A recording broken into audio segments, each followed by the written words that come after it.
Australia used to have its own giants. Those were huge animals that could have dwarfed anything living on this continent these days. Scientists found the remains of many of those ancient creatures in the Narracuta Caves in South Australia, 4 hours away from Adelaide. It's a lovely region, but it can be treacherous. Watch out for holes the ground is pocked with. Known as pitfall traps, many of them are no wider than a coffee table. They're deep and plunge into the darkest of caverns. One of such caverns is called Victoria Fossil Cave, and it's a treasury that's been hiding the bones of around 45,000 animals for centuries. Some of the oldest bones belong to creatures far more terrifying than any animal you can encounter today. Those were the ancient Australian Megafauna, huge beasts that roamed the continent during the Pleistocene epoch. During those, there were giant snakes, huge flightless birds, wombat-like creatures the size of a rhinoceros, and many others. One of the largest examples of the Australian megafauna scientists have discovered so far is the diprotodon. That giant herbivorous creature was 10 feet long and 6.5 feet tall, and weighed more than 6,000 pounds, about as much as a small Asian elephant. Even though this terrifying beast didn't eat meat, it could have smashed other animals with its sheer weight. Scientists have found the remains of hundreds of such creatures all over Australia, so it's safe to say that no other animal from that time or in that location was larger than this giant. Despite its creepy appearance, the diprotodon was a relative to the modern-day wombat, and those are known to sometimes pounce humans. The diprotodon had toes that pointed inward and were well suited for digging burrows. On the other hand, Diprotodon was a giant, and it was unlikely that it used to do so. It was likely a trait it had inherited from its smaller burrowing ancestors, or it could have used its claws to search for roots. This theory is supported by the fact that the animal's pouch was facing backward. It prevented any dirt from collecting inside while the creature was digging. Since this animal was so big, it didn't have to worry much about predators. Up until 60,000 years ago, when the first humans appeared on the continent, full-grown diprotodons only had to look out for creatures like the quinkana. Measuring in at a whopping 20 feet long, the quinkana was a land crocodile. It lived in Australia from around 20 million to 40,000 years ago. It disappeared along with most other mega creatures of the last ice age. It's thought to be the result of the first humans coming to the continent. Even though the quinkana was extremely fast and dangerous, it was possible that this creature got outcompeted by human hunters who took all available prey. Unlike modern crocodiles that are mainly aquatic, that mighty beast was a land dweller. Scientists figured it out by studying the quinkana's legs. They were able to support and carry the body clear off the ground. It means there was no escape for ancient people once the quinkana spotted them. Modern crocodiles can only push themselves along on their bellies. Such an adaptation allowed the quinkana to chase its prey for long periods of time, exhausting it in the process. Another creepy feature of this ancient monster was its teeth. Aquatic crocs have conical teeth. Those are great for gripping and holding on to prey underwater. But quinkana had knife-like teeth, ideal for slicing soft-bodied animals like, mammals. Another Australian monster, thylacoleo, wasn't all that large, but it didn't make it any less terrifying.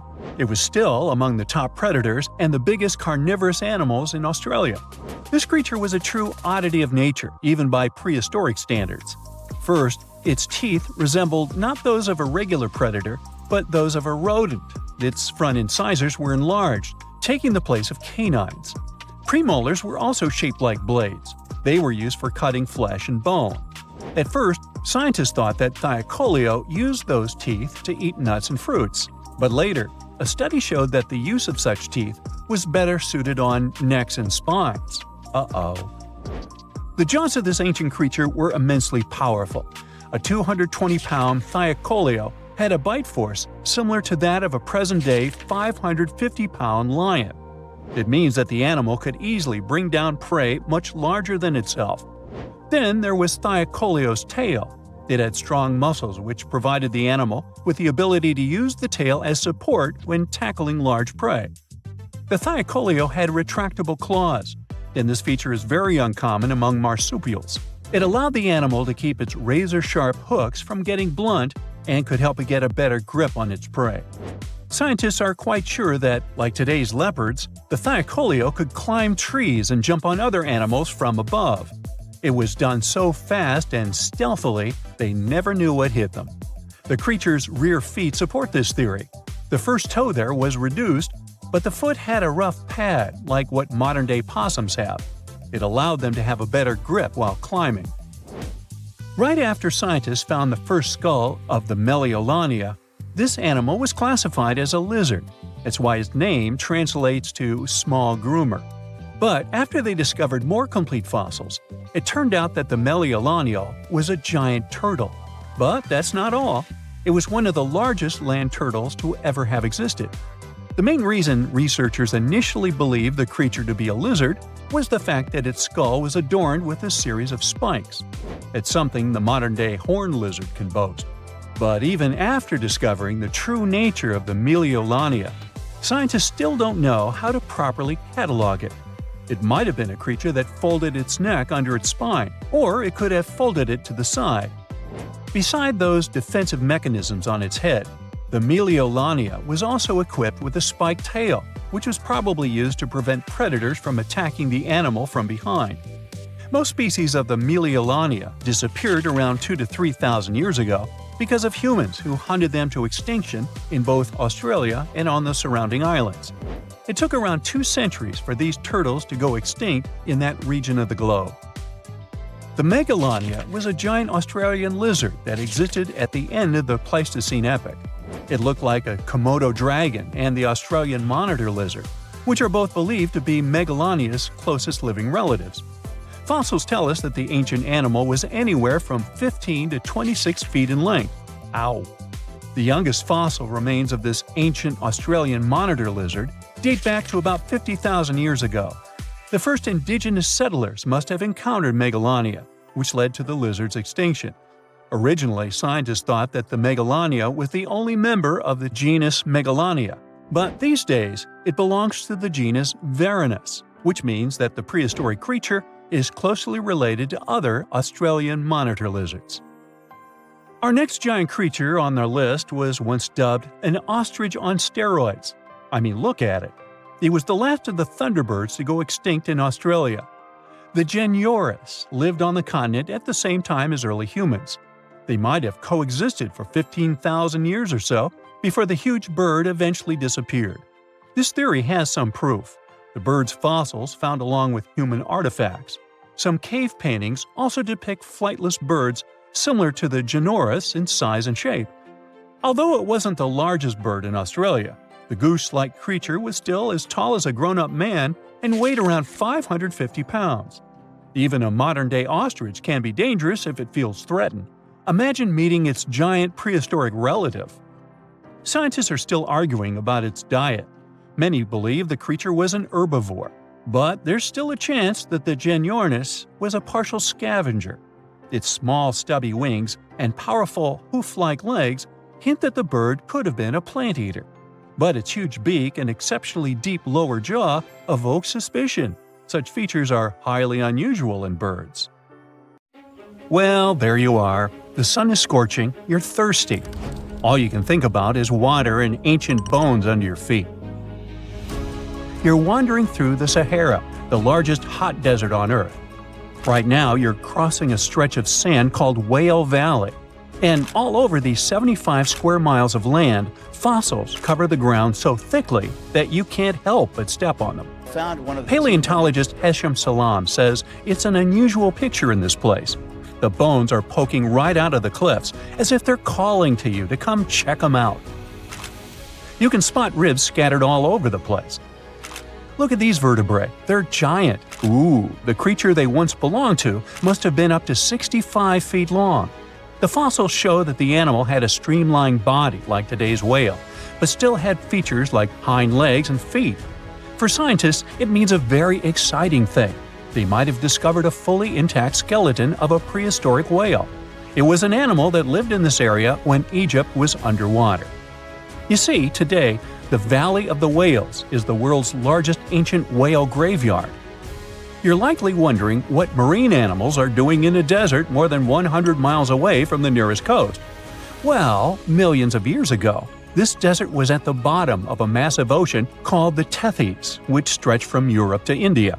When sea levels dropped, the ocean left behind a seabed covered with fossils.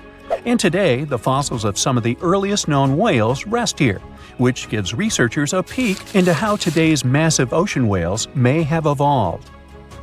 The fossils here are super detailed, even with some stomach contents still intact. Uh-oh. Scientists have also found fossils of ancient sharks, crocodiles, and turtles, helping to recreate what this marine world looked like millions of years ago. Now, the first whale bones were discovered in 1902, but it wasn't until the 1980s that people really started to explore the area, only when access to this area became better. Sadly, some fossils had been taken away by collectors before the site turned into a protected area. Most of the fossils are just under the surface, slowly revealed by erosion. Whale Valley gives us an amazing glimpse into millions of years of ancient coastal marine life. But let's move further. Ancient whale fossils aren't the only discovery you're going to make today. For over 150 years, scientists have been puzzled by a strange creature that lived millions of years ago. But now, thanks to some amazing fossils found in Morocco, they've finally figured it out. Look at them. These creatures are called blah blah blah. Nah, I'm kidding. Stylophorans. They look like flattened armor with a long arm sticking out. Researchers discovered these creatures in 2014 and were shocked. The fossils dated back around 478 million years. They found around 450 specimens, and to their surprise, some even had soft tissues preserved, which is super rare. Before this, they only knew stylophorans from their hard parts. Originally, scientists thought these creatures were good old echinoderms, animals like sea urchins and starfish. But new discoveries prove that they had a core body and feeding arm similar to modern starfish, complete with a water vascular system to help them move and eat. This finding ends a long debate about where stylophorans fit in the animal family tree. Now we know they're related to echinoderms, but are more advanced because they don't have the typical 5-ray symmetry. Ooh, come here and look at this giant fossil. It was found in the Sahara and gave scientists new insights into the Spinosaurus, the largest carnivorous dinosaur we know about. These 95 million-year-old remains also confirm that it was the first known swimming dinosaur. The Spinosaurus had flat paddle-like feet and nostrils on the top of its crocodile-like head, perfect for staying underwater. It was a pretty weird dinosaur with a long neck, trunk, tail, and a 7-foot sail on its back, so it must have spent a lot of time in the water.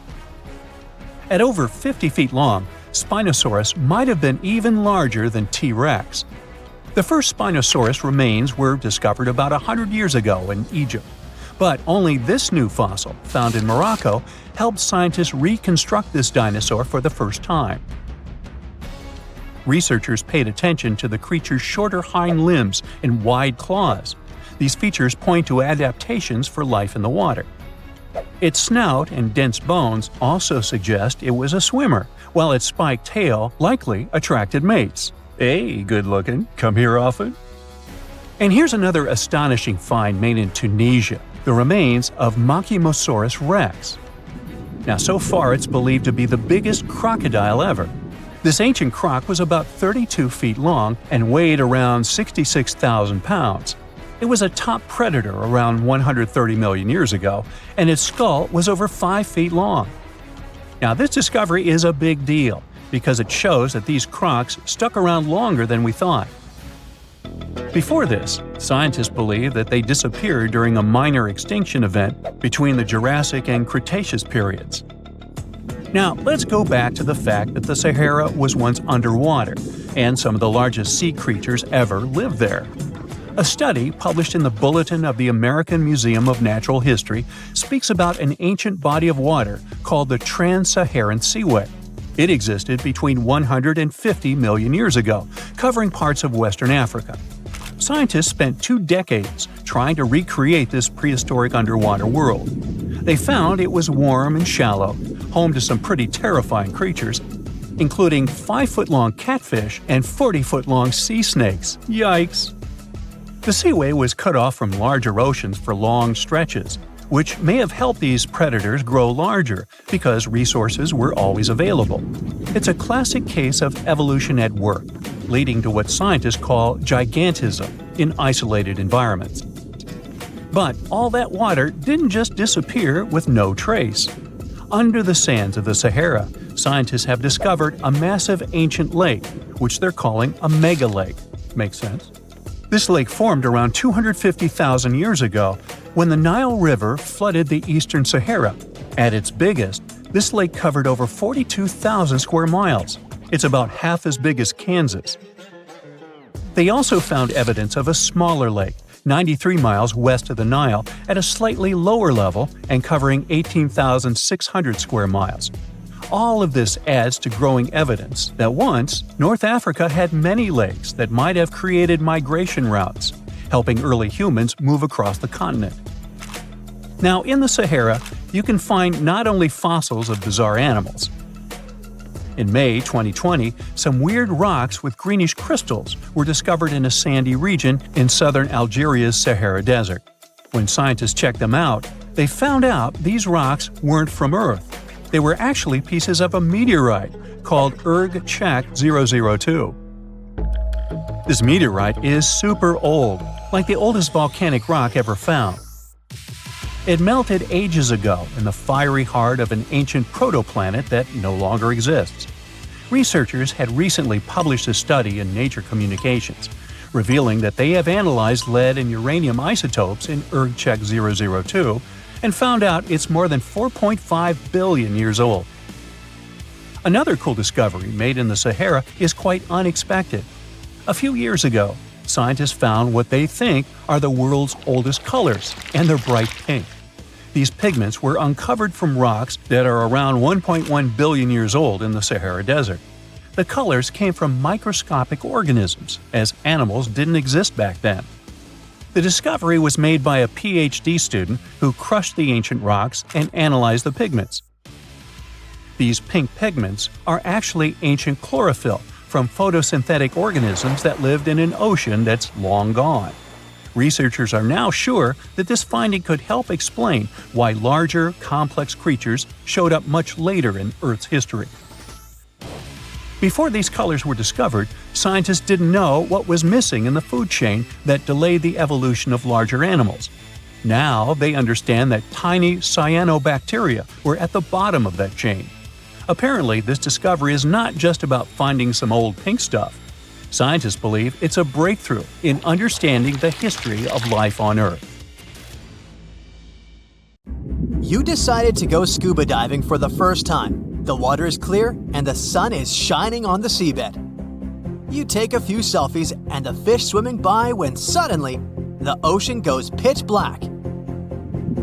You look up and, oh my, what is that gigantic animal? It's definitely not a shark, not a whale. Is it a turtle? Yup, but fear not, it's not gonna hurt you. If you had lived on this same Earth about 72 million years ago, then maybe this could have really happened to you. Scientists have recently found the fossils of a gigantic marine turtle that could have grown as big as 12 feet. If you don't have any idea of how big that is, let's see some examples. That's the average length of a hippopotamus, 6 golden retrievers, or 2 Michael Jordans stacked on top of each other. The turtle's scientific name is an homage to that old-school sea monster called Leviathan. Maybe you remember this from old-school history lessons. The Leviathan is supposedly a mythical creature that would swallow entire ships or people that were deemed too greedy by the creature. Can you imagine being swallowed by this humongous sea turtle? No, thank you. The fossils of this gigantic creature began to be excavated between 2016 and 2021, all the way in northeastern Spain. The first fossil was located by a hiker in the Spanish Pyrenees, and it was around 8 inches long. The pelvis of this turtle alone measured around 35 inches. It would definitely be one of the biggest turtles today if it hadn't gone extinct. FYI, the largest living sea turtles today can reach up to 6 feet in length, which is already pretty big. Now, how about a gigantic prehistoric scorpion? I bet most people here are not huge fans of these creatures, especially since they're poisonous, which is why the thought of a 9-foot-long aquatic scorpion might be the stuff of nightmares. Let's just say that if they hadn't gone extinct some 400 million years ago, lakes and rivers would be much more dangerous places for humans today. These gigantic insects were considered to be apex predators in their time, hunting everything from fish to other animals, even of their own kind. Yikes! I got goosebumps just imagining these creatures. Should we thank the asteroid that hit our planet now or later on in this video? Another prehistoric animal that would shock humans if it were still alive is the so-called Megatherium, a gigantic sloth. This huge sloth is believed to have grown up to 20 feet long, and its weight could be up to 8,000 pounds. It was found in the woodlands and grasslands of South America. The creature used to stand on its 2 feet in order to reach leaves on high branches. These giant sloths had huge claws. They helped them climb trees. I gotta say, I feel uncomfortable imagining these elephant-sized sloths climbing trees. Oh, of course, some dinosaurs will make our super-sized creatures list. But before that, here's a fun fact. Did you know some dinosaurs are still alive today? Scientists have proven that birds are classified as theropod dinosaurs. Such infamous creatures as the T-Rex and Velociraptor belonged to this group. I'm sure you've heard these names even before you watched Jurassic Park. The Velociraptor is that scary dino that breaks into the kitchen. Well, they evolved, gained some feathers, and turned into various species of birds we know today. That means that any bird from chickens to those little blue ones is a direct descendant of dinosaurs. Now, does the name Spinosaurus ring a bell? You can see this huge dinosaur in some museums today. Its fossils, I mean. The Spinosaurus was one of the biggest land predators to walk Earth. Actually, to walk its land and water, since scientists believe that this dino was semi-aquatic. It fed mostly on meat, which means humans would be its natural prey if it lived today. This meat-eating dino lived around 90 to 100 million years ago. It was about 60 feet long, 12 feet high, and weighed up to 22 tons. Its head was around the size of 8 bowling balls and was shaped like a crocodile's face. Basically, the Spinosaurus was a big African elephant with the face of a crocodile. Just kidding. But that would look funny though, wouldn't it? A much more attractive dino was this guy.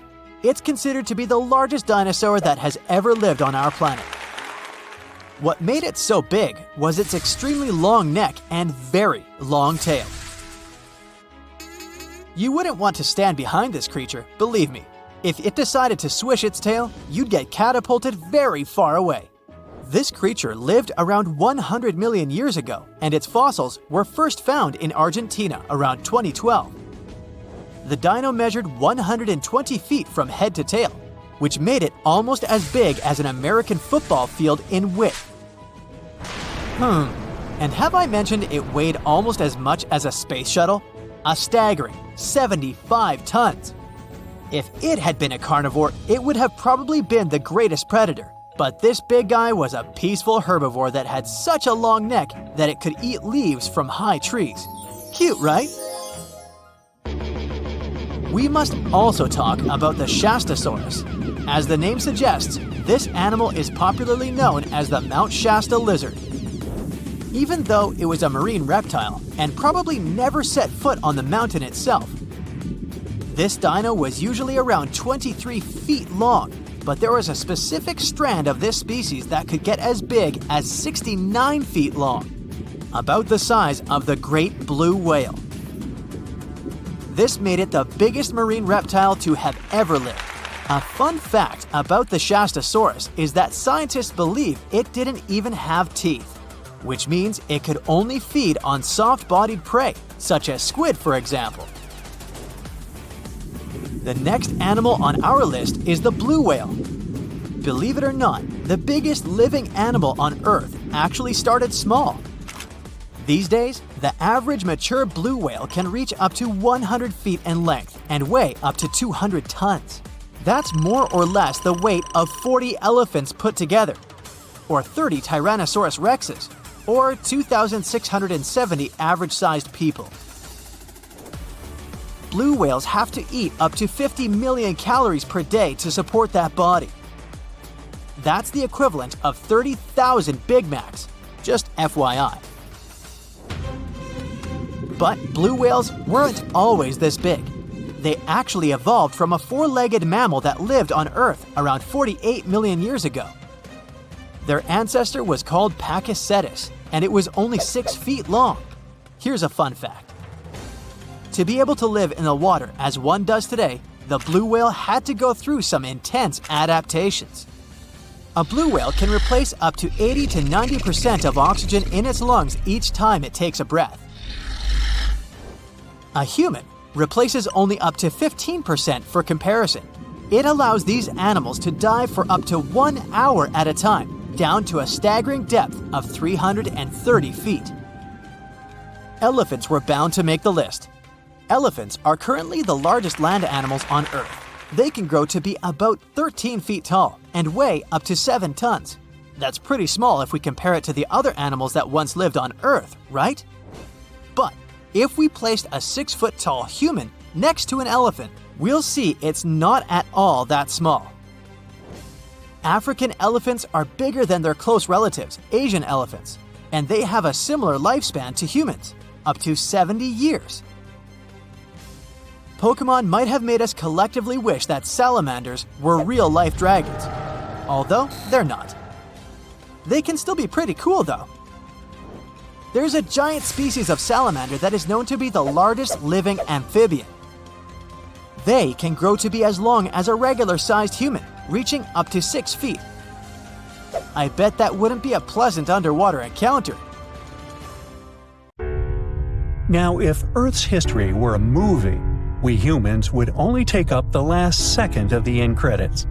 Our planet has been around for about 4.6 billion years, but our human story began about 300,000 years ago in Africa. Now our ancestors had some wild adventures in nature. They could have run into creatures so big they'd make today's elephants look like puppies. The woolly mammoth is a pretty famous animal, sure. His cousin, though, the Columbian mammoth, not so much. This giant used to roam places from Canada all the way down to Mexico. Unlike the furrier woolly mammoths, which hung out in colder places, these animals had shorter hair, resembling huge elephants. They also had incredibly large tusks, like 12 feet worth of spiraling, sturdy tusks. And they weren't just for show, they came in handy when facing predators. That includes our ancestors. If you think about sloths these days, you're picturing these adorably slow creatures. They couldn't possibly be in your list of most dangerous animals. Well, their grandparents might have. For starters, we call them ground sloths, and they vary a lot in size. Some were as big as rhinos, and others, like the Megatherium, were as colossal as elephants. Imagine seeing a 20-foot-long sloth which doesn't mind chewing on some meat every now and then, at least in theory. Ever heard of Bigfoot? Well, our next animal kind of looks like him, but is a distant cousin to orangutans. Meet Gigantopithecus, the largest primate to ever call our planet its home. Standing tall at 10 feet and weighing more than 600 pounds, these animals were amazing to look at in real life. Unlike Bigfoot, they weren't constantly hiding. In fact, it's believed they were peaceful and gentle creatures. Sadly, they faded away about 100,000 years ago, mainly because their food sources slowly became unavailable. Those lush, fruity forests they called home eventually turned into dry grasslands. Next on our list is the cave hyena. Weighing a chunky 250 pounds and standing 3 feet tall, these beasts were as long as a grown-up lying down. What's even more interesting about these creatures is that they loved hanging out in groups. A pack could be as big as 30 of these animals, which meant they could easily take on even the biggest, heaviest mastodons. Our ancient families would have needed to stay alert around these hungry specimens. Sadly for these hyenas about 20,000 years ago, their numbers started going down. Soon enough, they completely disappeared from the planet. Quick pop quiz. What's called a tiger but isn't really one? It's the saber-toothed tiger. I mean, sure, they belong to the feline family, but they aren't technically tigers. First appearing around 42 million years ago, in July I think, many of their kind were gone before we even showed up. However, early Americans might have bumped into a couple of specimens from this group. If that really happened, it would have been quite the encounter. Think of the biggest wild lion today or the hefty Siberian tiger. These big cats also had some incredible features hidden in their fur. They were good at sneaking around, hiding, and pouncing on mammoths bigger than themselves. Their bite wasn't that strong, but they could open their jaws wide, like twice as much as a lion. And although their teeth were a bit on the weak side, they had buff forearms to pin down their dinner, giving those big fangs a purpose. Not the kind of kitty you'd want to play with. Dire wolves made their debut about 250,000 years ago. They were like the gray wolves we know today, but a lot stronger. While wolves these days stretch out to about 6 feet and tip the scales at 170 pounds max, dire wolves were about 5 feet and about 150 pounds. Found all over North and South America, they had admirable jaws, biting nearly a third harder than their modern counterparts. Also, their favorite snack was horses. But just like many other majestic beasts of the past, they faded away around 10,000 years ago. Now, names can be deceiving. Take the American lion, for example. It's not really a lion, it's more of a panther's big cousin. The other part of the name is correct, though. They did live in America about 330,000 years ago. This feline was no lap cat either. They were at the top of the wildcat pyramid, weighing a colossal 772 pounds. That's like stacking 4 grown men on a scale. Even the mighty African lion would look a tad bit shy beside these beasts. With the muscle to take down a bison, you wouldn't want to accidentally interrupt their dinner. They parted ways with this planet around 11,000 years ago, right after the last ice age. Now, down in Australia, about 50,000 years ago, I wasn't around then, there lurked a relative of the Komodo dragon, the megalania. Experts love to have debates on how big it was. Some say it stretched out to 23 feet. Others think it was just about 11 feet long. Either way, they were basically mega-sized Komodo dragons with a dangerous bite. If you think bears are already big and fluffy now, let's introduce the short-faced bear. While this big creature stood on its hind legs, it towered at 14 feet. With long limbs, they could outrun today's bears, hitting speeds up to 40 miles per hour. These ultra bears sadly disappeared around 11,600 years ago. Now imagine a crocodile. Okay, imagine that same crocodile, only supersized, with sporty legs, doing its thing in Australia about 1.6 million years ago. Well, say hello to the quinkana. These crocs were extremely large, reaching 23 feet. And no, they weren't lazy river loungers. These creatures really love spending time on land. They evolved to have strong legs for their chases and razor-sharp teeth designed for slicing, not gripping. When did we stop sharing beaches with them? About 40,000 years ago.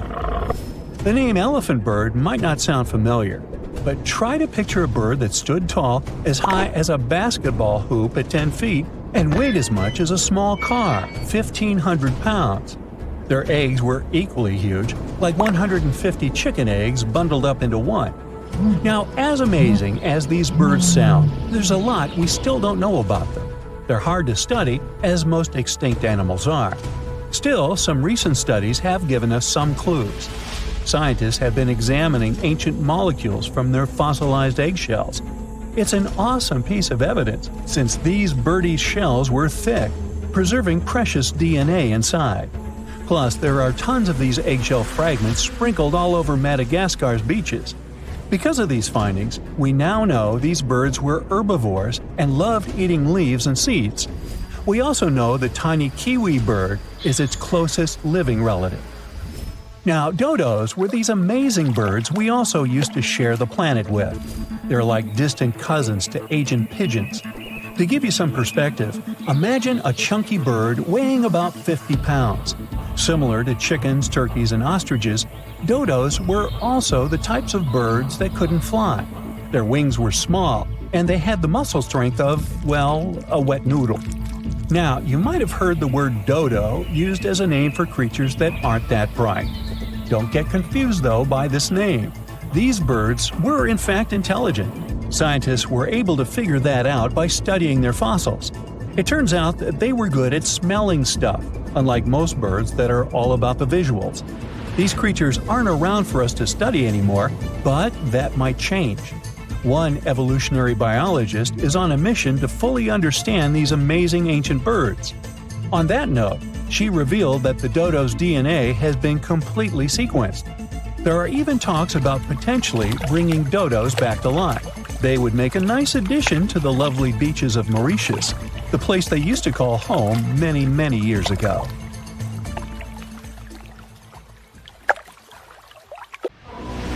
Ooh, from giant spiders to venomous snakes, we all get freaked out by Australian creatures. Yeah, me too.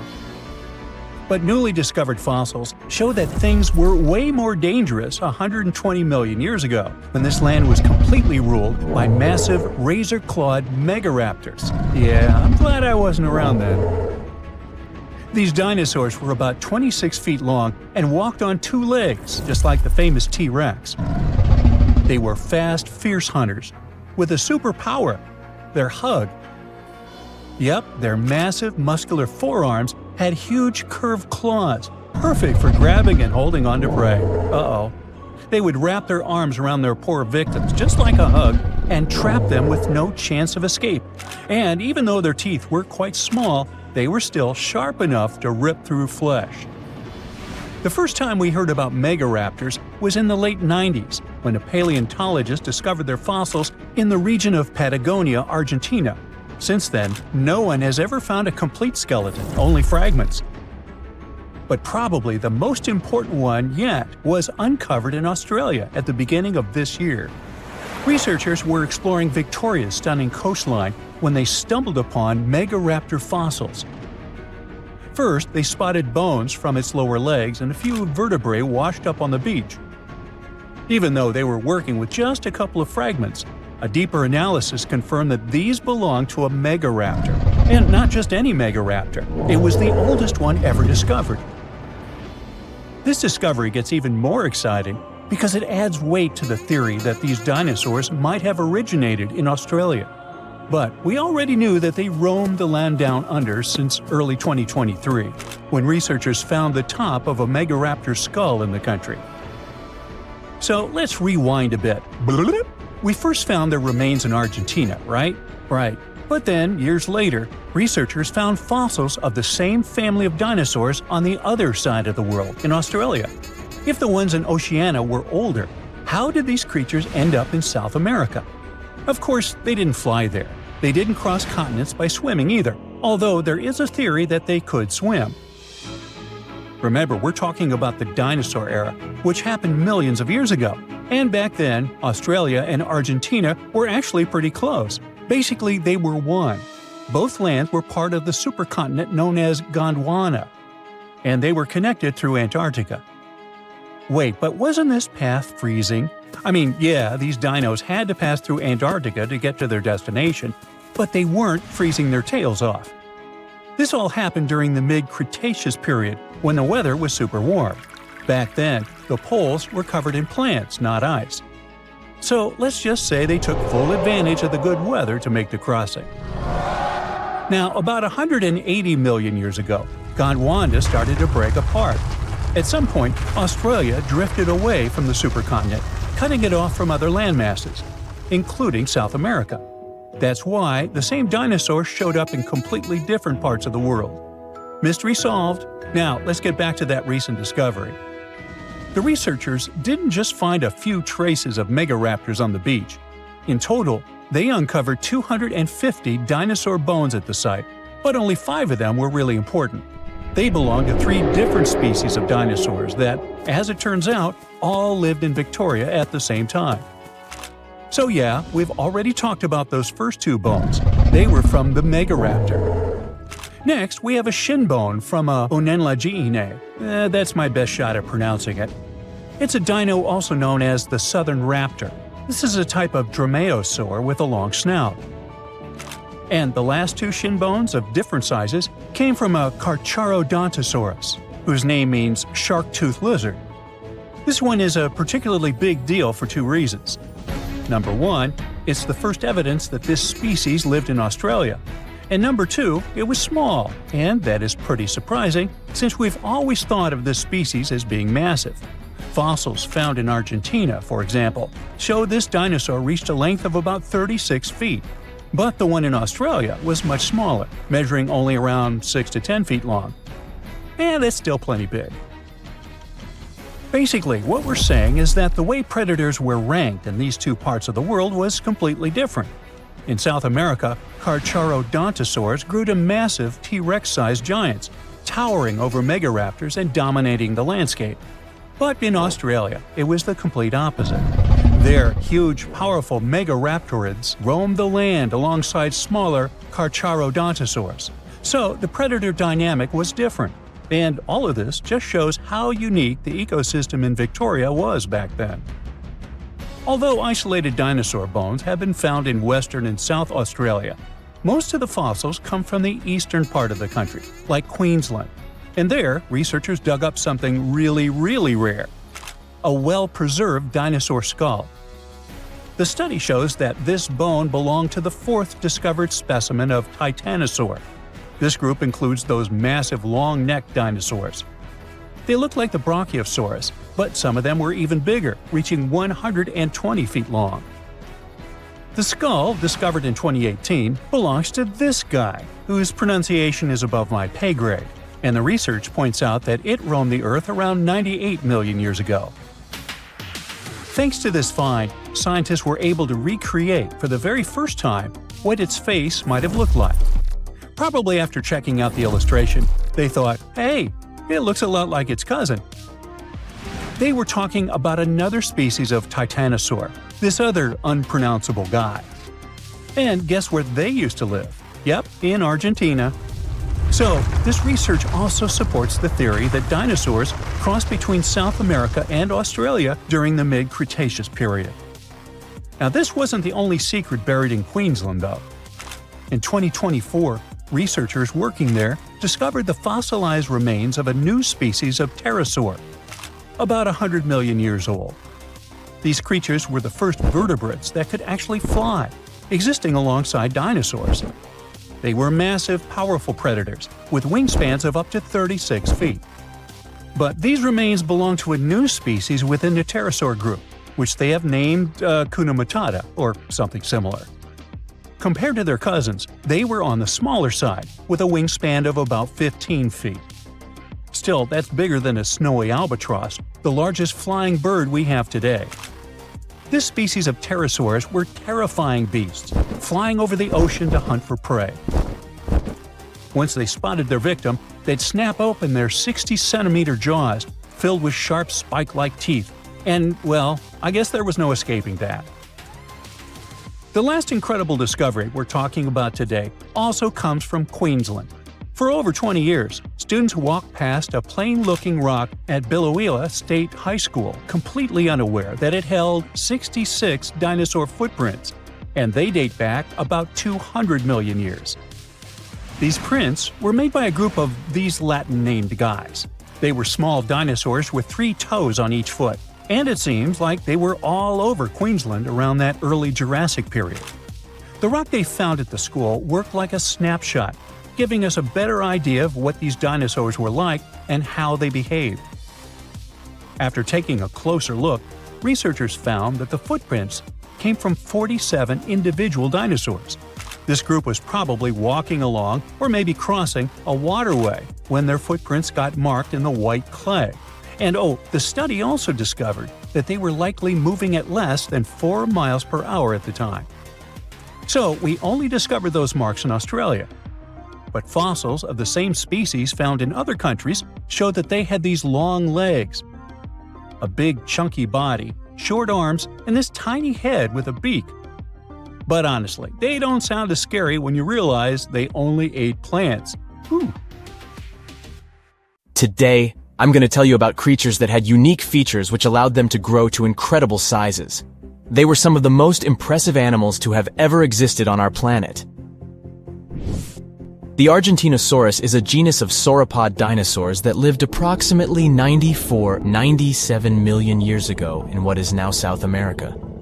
Scientists think it was one of the largest land animals ever, with a length of up to 100 feet and a weight of up to 100 tons. A farmer stumbled upon a giant leg bone while tending his cattle. That's how he discovered the first fossils of the Argentinosaurus in Argentina in 1987. Further excavations uncovered more bones, revealing a massive dinosaur that would have dwarfed most other animals of its time. The Spinosaurus, meaning spine lizard, is a genus of theropod dinosaur that lived around 97 million years ago in what is now North Africa. It is believed to be one of the largest carnivorous dinosaurs to ever exist, with a length of up to 60 feet and a weight of up to 23 tons. The Spinosaurus is known for its distinctive elongated sail-like structure on its back. It was likely used for thermoregulation. It also had long crocodile-like jaws that were lined with sharp teeth. This allowed the creature to catch and eat large prey, such as fish, crocodiles, and other dinosaurs.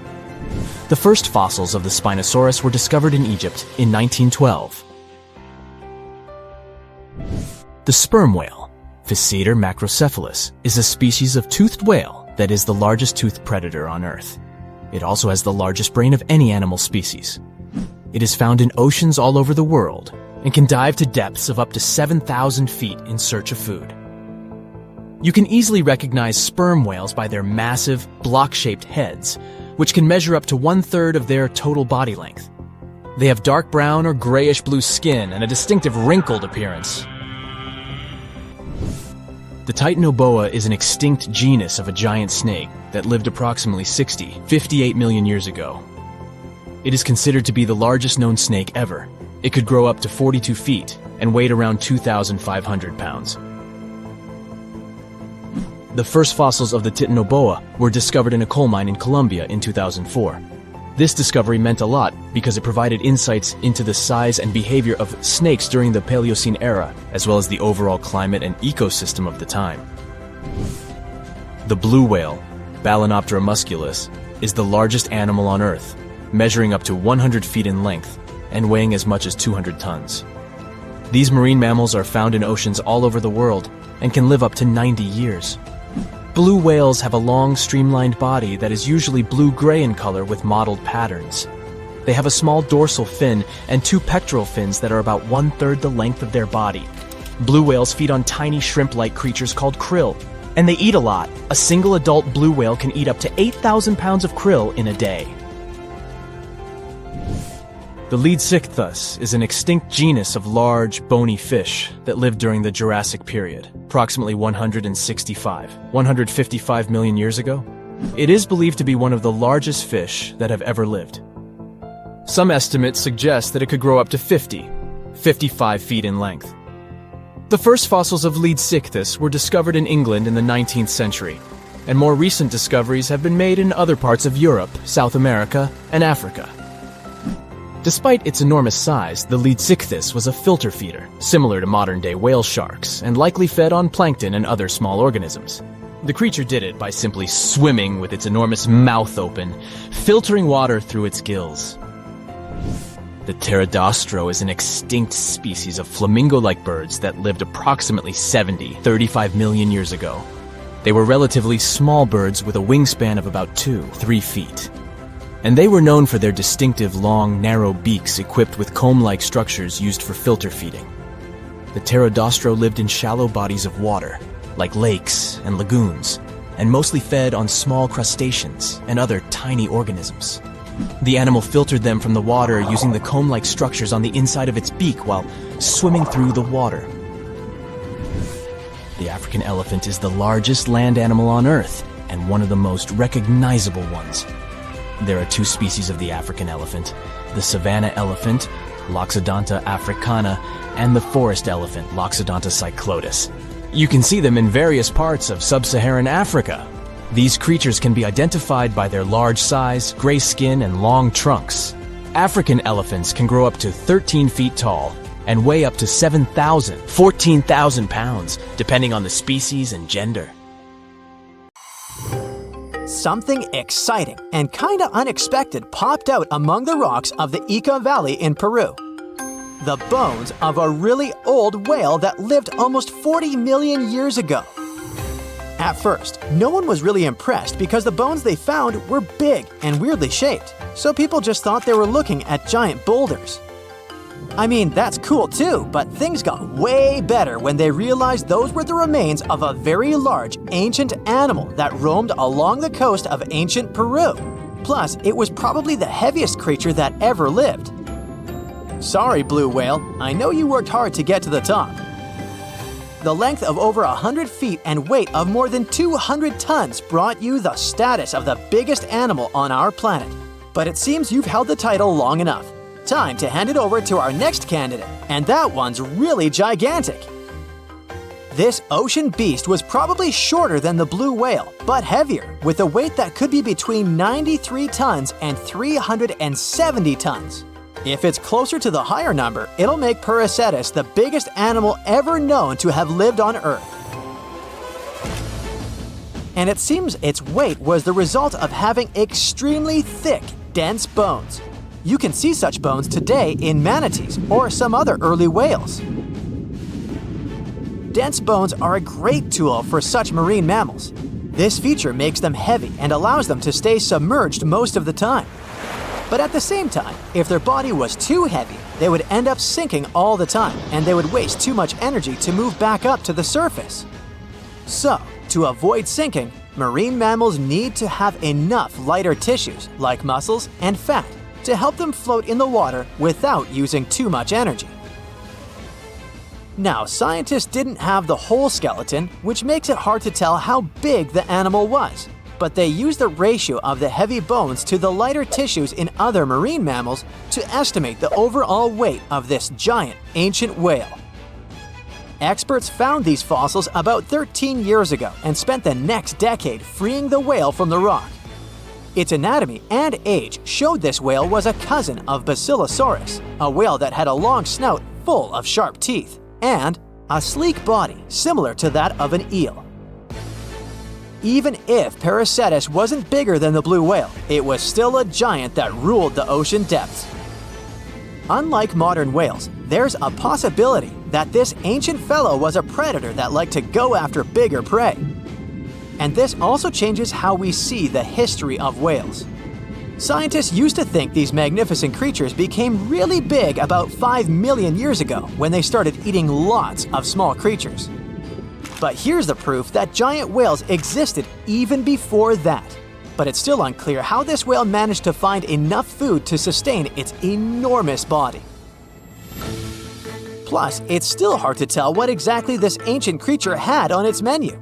It was pretty large and not such a fast swimmer, so it's possible it searched for food in shallow waters. Then it probably ate crustaceans, clams, or some other small animals hiding in the sand. One theory says it was a scavenger, which basically means it munched on remains of everything that would come its way. It's not so unusual to find marine animals in deserts. Many of these regions used to be covered with water anyway. The Sahara in Africa is a perfect example. About 50 to 100 million years ago, this was not a dry desert, but a shallow saltwater body called the Trans-Saharan Seaway. The land is not wet there anymore, of course, but people who lived in that area knew about it because they used to find old shells across the desert. The sea was about 164 feet deep. That sounds enough for a nice swim. Some would say this area looked like modern Puerto Rico, with lots of sun and shallow water. Mangrove forests were a common thing as well as seafloors covered with mollusks, like snails and clams. The marine sediment that was left behind after the sea had dried up is full of different fossils. And the animal that lived in that ancient underwater world didn't look friendly. Plus, they were much bigger than their relatives from modern times, so a regular-sized human would end up as a snack, not even a whole meal. Normally, when animals live on small islands, they can become much bigger than their relatives from the mainland. This is something we call island gigantism, and it happens because there are more resources or fewer predators on islands. Maybe the same thing happened in the Trans-Saharan Seaway. Even though it wasn't an actual island, the water moved in and out, which created little pockets of water. And specific conditions in these pockets might have helped animals grow bigger. So we're talking about giant sea snakes, catfish, and fish that no longer exist today. One had incredibly strong jaws, and the animal used them to eat hard things and even crush shells. Their teeth showed they were fierce predators other animals had every reason to be afraid of. They went through some changes when it came to diet, similar to some types of piranhas. And the competition to get to the top of the food chain wasn't a joke. Not when there were also such large predators as sharks, crocodiles, and ancient relatives of elephants. Sahara went through different phases. If you could use a time machine and take a peek at Earth's largest hot desert as it was about 6,000 years ago, you wouldn't have to struggle with sand and heat. You'd have a nice walk through a green and pretty lush place. In the past, people who lived in that area didn't leave drawings on cave walls that showed camels, sand dunes, and scorpions. All those things you'd see in today's Sahara. Instead, they drew crocodiles. That's additional evidence that the Sahara used to have a lot of water and plants, enough to support these big yet scary animals. Around 3 billion years ago, Earth might have been mostly covered with water. Today, it's about 71% of its surface, but it seems that our planet used to be a giant ocean world with no continents at all, just some scattered islands. Scientists studied special rocks in Western Australia that formed in a place deep under the ocean called a hydrothermal vent system. To explain this better, it's important to mention two common oxygen types, O16 and O18. O18 is heavier because it has extra neutrons.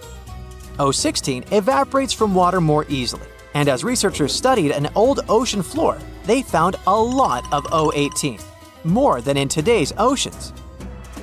This way, they realized ancient Earth had less dry land than Earth today. Australia is a good spot to conduct these studies because a long time ago, it also used to be a beautiful place with large animals and lush rainforests. But as time went by, the land became drier and Australia had more deserts formed, such as the Great Victoria Desert. Rainforest remained only on the edges of the continent. What happens with deserts across the globe is called desertification. That's when land that used to be good for growing things turns into a desert or something similar. Our planet changes over time, together with its climate. But desertification also happens because of human activities, like mining, farming, and building cities. And when land turns into a desert, it's a problem because it can't support people and animals anymore. Food doesn't grow there. There's not enough clean water, and animals lose their homes. To help with this problem, there's a plan many countries agreed to. They decided to work with farmers to take care of the land, fix damaged areas, and manage water better. All in all, to make our planet a better place for life. You're off to work, and boom, you see someone getting snatched by a 5-foot giant eagle that has the power to lift a child. Luckily, this is a pretty rare occurrence now, but around 2 million years ago, it was totally possible. Humans are now on the top of the food chain. I mean, many animals can hurt us, but they would rather munch on something less dangerous than people. Until a couple of years ago, almost everyone thought we were the #1 predator in the world since the beginning of our times. But let me tell you a little secret. We weren't the top predators. Somewhere in Africa, near the town of Tang, in a mine, archaeologists uncovered something probably worth more than gold. It was a small skull that belonged to a hominin, a human species that lived just before we split into two groups. One group is today's chimpanzees, and the other one is us humans. That is probably why we're so similar to chimpanzees. And believe it or not, we share 98% of our DNA with them. The critter was nicknamed Tongue Child because most likely it belonged to a young human. Before this discovery, we had no idea we originated from Africa. As you already know, on that continent, there were many big animals that could eat us in a single bite. Even now, the situation is not that different. The bone was found among many other animal bones, suggesting that early humans, Australopithecus, had a pretty rough life and were eaten by anything that liked meat. Since we were only around 4 feet tall, we were on the menu for many animals. Probably the scariest one for us was the eagle. You might think eagles are just lazy birds who sit on trees all day, but our friend from Tongue had a pretty bad experience of encountering one. When Tongue's child was a little kid and was playing outside, the eagle grabbed him and took it to its nest. We have no idea how big the bird was or what kind of eagle it was, since there isn't any evidence. Eagles regularly hunt baboons in Africa now, and when experts compared the marks on these animals with the marks found on the ancient skull, they discovered those marks were almost identical. The worst thing about eagles is that they're like zombies, and their favorite food is brains, so they attack the head first. Even now, we're not safe from sky attacks since eagles can theoretically snatch kids. Stop looking at the sky now. There are many more land animals that can harm you. Roughly 500,000 years ago, our ancestor, Homo rhodesiensis, was doing his chores when he was ambushed by a hungry ancient hyena. He had a few broken bones, and the hyenas stashed him in a cave in Casablanca, where he was uncovered 500,000 years later. Not many animals can chew through bones like it's nothing. Hyenas have a bite force that is 7 times stronger than ours. They keep meat stacked in hidden places, so they can have snacks for later. Since we can't see at night and hyenas can, they hunted us at night. This might be the reason why people are scared of the dark. It's an instinct passed down from our ancestors because, at night, they had to stay inside caves or other structures to avoid monsters. Technically, our ancestors played real-life Minecraft in survival mode, but our long-lost cousins weren't afraid of hyenas since they hunted them for food. Hyenas also hunted us for food, so what exactly happened will most likely remain a mystery until we invent a time machine. Today, hyenas are known man-eaters, but they're nowhere near their ancient ancestor, which was twice their size. Homo heidelbergensis was an incredible hunter that hunted everything from giant deer, rhinos, bison, and many more animals. But there was one creature that made the hair on their necks stand up. It was a giant with 8-inch teeth, weighing more than 1,000 pounds. No animal was safe during its era, which was around 300,000 years ago.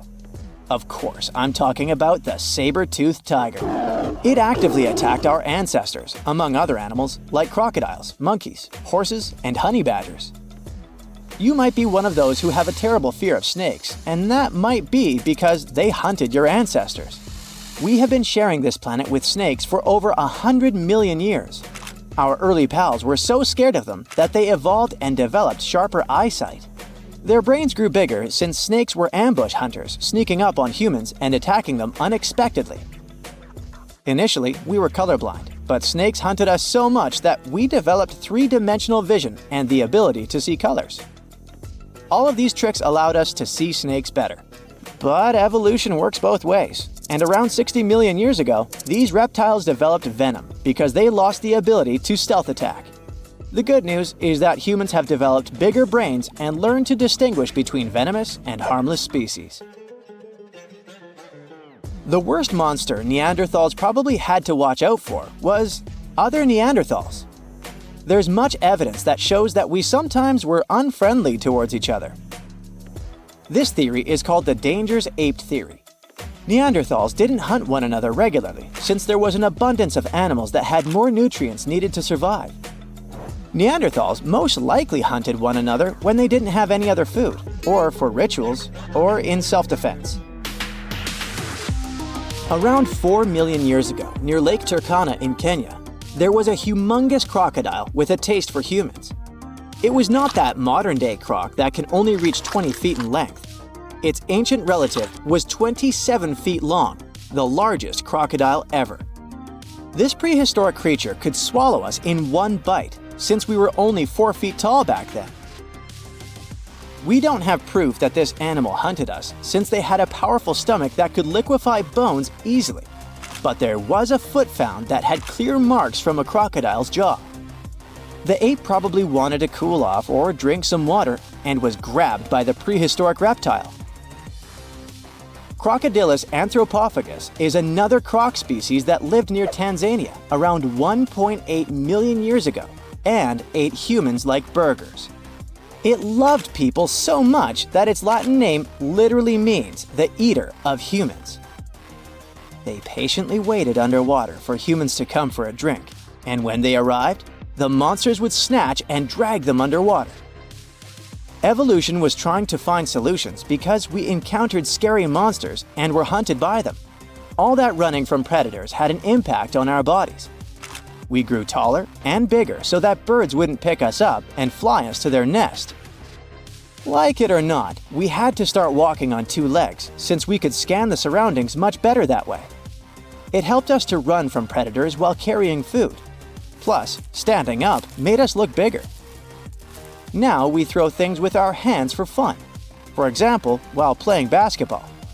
But back then, we had to throw rocks at predators to make it out alive. Chimpanzees also used this throwing technique to scare off predators. We started talking to each other to coordinate attacks better and plan what to do when we saw danger. We all know that working in a group or playing a team sport is interesting and a lot of fun.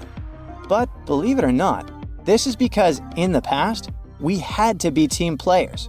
Otherwise, we risked being snagged by a predator. Our brains are still wired the same. However, these techniques didn't always work, and archaeologists have found many more bones belonging to humans eaten by giant eagles and other animals. A man went for a walk not far from Buenos Aires in Argentina and found something that looked like a dinosaur egg lying in the mud. When he shared his find with his family, everyone thought it was a joke, but it was actually very real. Except it wasn't a dinosaur egg, but a glyptodont shell. These guys went extinct thousands of years ago. Some of them grew up to be the size of a small car. The Paleo-Indians, who were the ancestors of Native Americans, must have had a fun time living alongside those beasts. People keep finding similar black scaly shells, which are fossils of glyptodonts in the Americas. These creatures thrived in South America for tens of millions of years and also spread up north. They had thick armor, called a carapace, and tough, grooved teeth for eating grass. They weren't always giant, but it looks like a colder climate before the Ice Age, with open woodlands and plenty of grass, helped them evolve. It's pretty hard to hide when you're huge, so they may have developed their fused armor to protect themselves. One of the most famous types had a long tail with spikes that it used to fight other glyptodonts for territory or mates.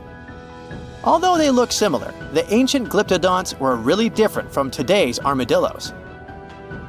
Glyptodonts had a hard, heavy armor made of fused plates, and today's armadillos have flexible armor and can roll up into a ball to protect their soft tummies. Plus, glyptodonts ate grass using their grooved teeth, and armadillos prefer insects for lunch. But despite all the differences, recent studies of their DNA showed that glyptodonts actually belonged to the armadillo family. If you think the glyptodont was scary, just wait till you meet the giant short-faced bear. This bad guy grew to almost twice the height of Michael Jordan when it stood on its hind legs. It also weighed over 1,500 pounds, and it was able to run at the speed of over 40 miles per hour. This bear preferred meat to all other foods. Even its skull and teeth were designed for slicing through meat, and it had forward-facing eyes that gave it sharp vision. Its strong jaws and large muscles helped it crush bones to get to the nutritious marrow inside. The giant short-faced bear lived in places like Minnesota and west of the Mississippi River, all the way up to Alaska. It went after or scavenged big animals like bison, musk oxen, deer, and even ground sloths. But it eventually went extinct because its prey didn't survive the Ice Age. Today, the only living relative of the short-faced bears is the spectacled bear from South America. This guy is much smaller, about the size of a black bear, and it eats both plants and meat. Game of Thrones fans, the next one is for you. The orphaned wolf cubs adopted by the Stark family in the epic series were inspired by dire wolves. Their name translates from Latin as terrible wolf. These great uncles of modern dogs were almost 5 feet from head to tail and weighed around 150 to 200 pounds. The oldest record of the dire wolf is from 250,000 years ago. They adapted well to different conditions and lived pretty much all over North America, from as far north as Alaska to down into southern Mexico. They went extinct around 10,000 years ago, soon after the last ice age. They most likely just lost their source of food. The closest we have to dire wolves now is the gray wolf, but don't get too upset. Scientists think they could be able to bring the dire wolf back to life. They can combine intact straps of their DNA, recovered from the museum specimens and the genome of modern dogs. One animal you definitely wouldn't want to be on the de-extinction program is the saber-toothed cat. This bad guy lived in prehistoric North America and parts of South America. And nope, it's not related to modern tigers or other cats. It just went extinct. It had the title of the most fearsome Ice Age predator for a long time, until scientists found out at least one species of it was more like a kitty cat. Smilodon, by the way, Diego from Ice Age was one of those. Could only chomp down with 1/3 of the force of modern lions, but it could open its mouth at a 120 degrees angle, and it could wrestle even large prey to the ground with its powerful body, with disproportionately thick front legs and strong neck. The kitty was probably just too afraid to use its long and narrow teeth that could break easily. And one more detail. It had to have lips that could stretch well for the jaws to open wide, so it most likely drooled like a St. Bernard. Well, at least their teeth grew twice as fast as those of modern lions, and fully formed by the age of 3. The giant beavers, called castoroids, must have grown at the same rate, or so to get as big as a couch. They were about 8 feet long and weighed 200 pounds, which is as heavy as a large refrigerator.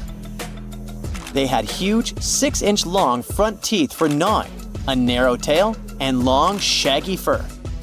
This giant creature lived alongside mammoths and saber-toothed tigers in the woodlands of North America.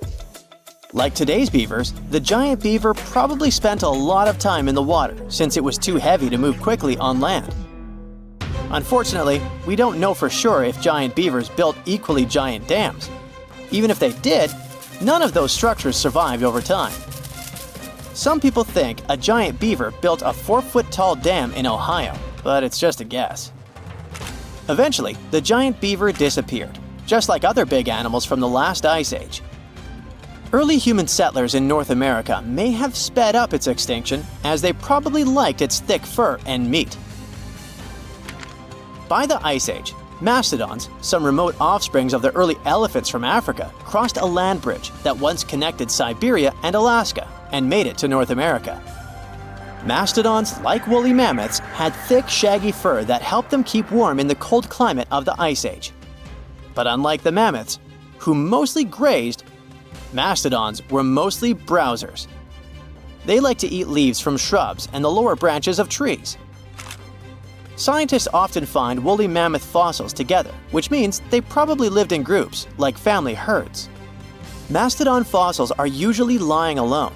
This means they may have preferred living on their own and only came together to mate or for a short time with their young. Sadly, both mastodons and woolly mammoths went extinct around 11,000 years ago, not long after the Ice Age. Scientists think this may have happened because of changes in weather patterns, fewer food sources, and possibly early humans. They figured out that one mastodon could feed a tribe for a week and dress them for years. You can mostly find camels in deserts in places like North Africa and the Middle East now. But scientists believe they actually came from North America, especially the lands west of the Mississippi River. Fossils show that camels appeared on Earth about 44 million years ago. In 2015, a team of scientists from the University of Louisiana discovered the bones of a giant ancient camel in Oregon. This camel was between 12 and 14 feet tall, like a modern giraffe. It lived around 7 million years ago and had a long neck to help it reach high plants. About 6 million years ago, some early camels crossed into Asia over the Bering Strait land bridge. Once they arrived in Asia, these camels split into two types we know today: the Bactrian camel with 2 humps and the dromedary camel with 1 hump.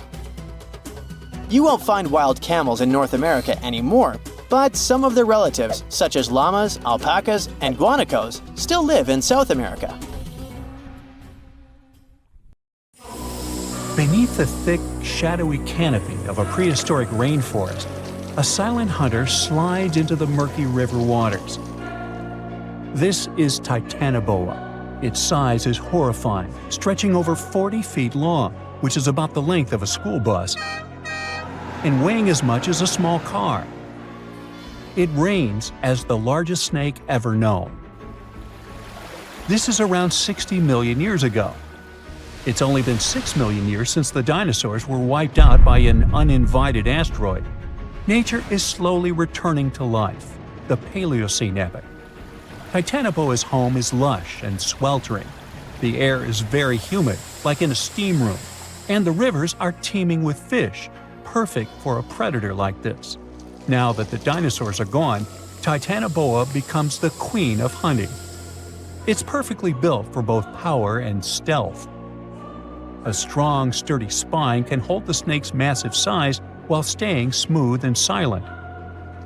Titanoboa glides through the water like a shadow, barely visible. It doesn't chase. It doesn't need to. Titanoboa waits beneath the river's surface in darkness.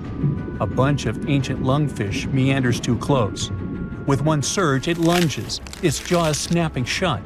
The fish doesn't stand a chance. Titanoboa's grip is unrelenting. After the prey stops moving, the snake immediately consumes it whole.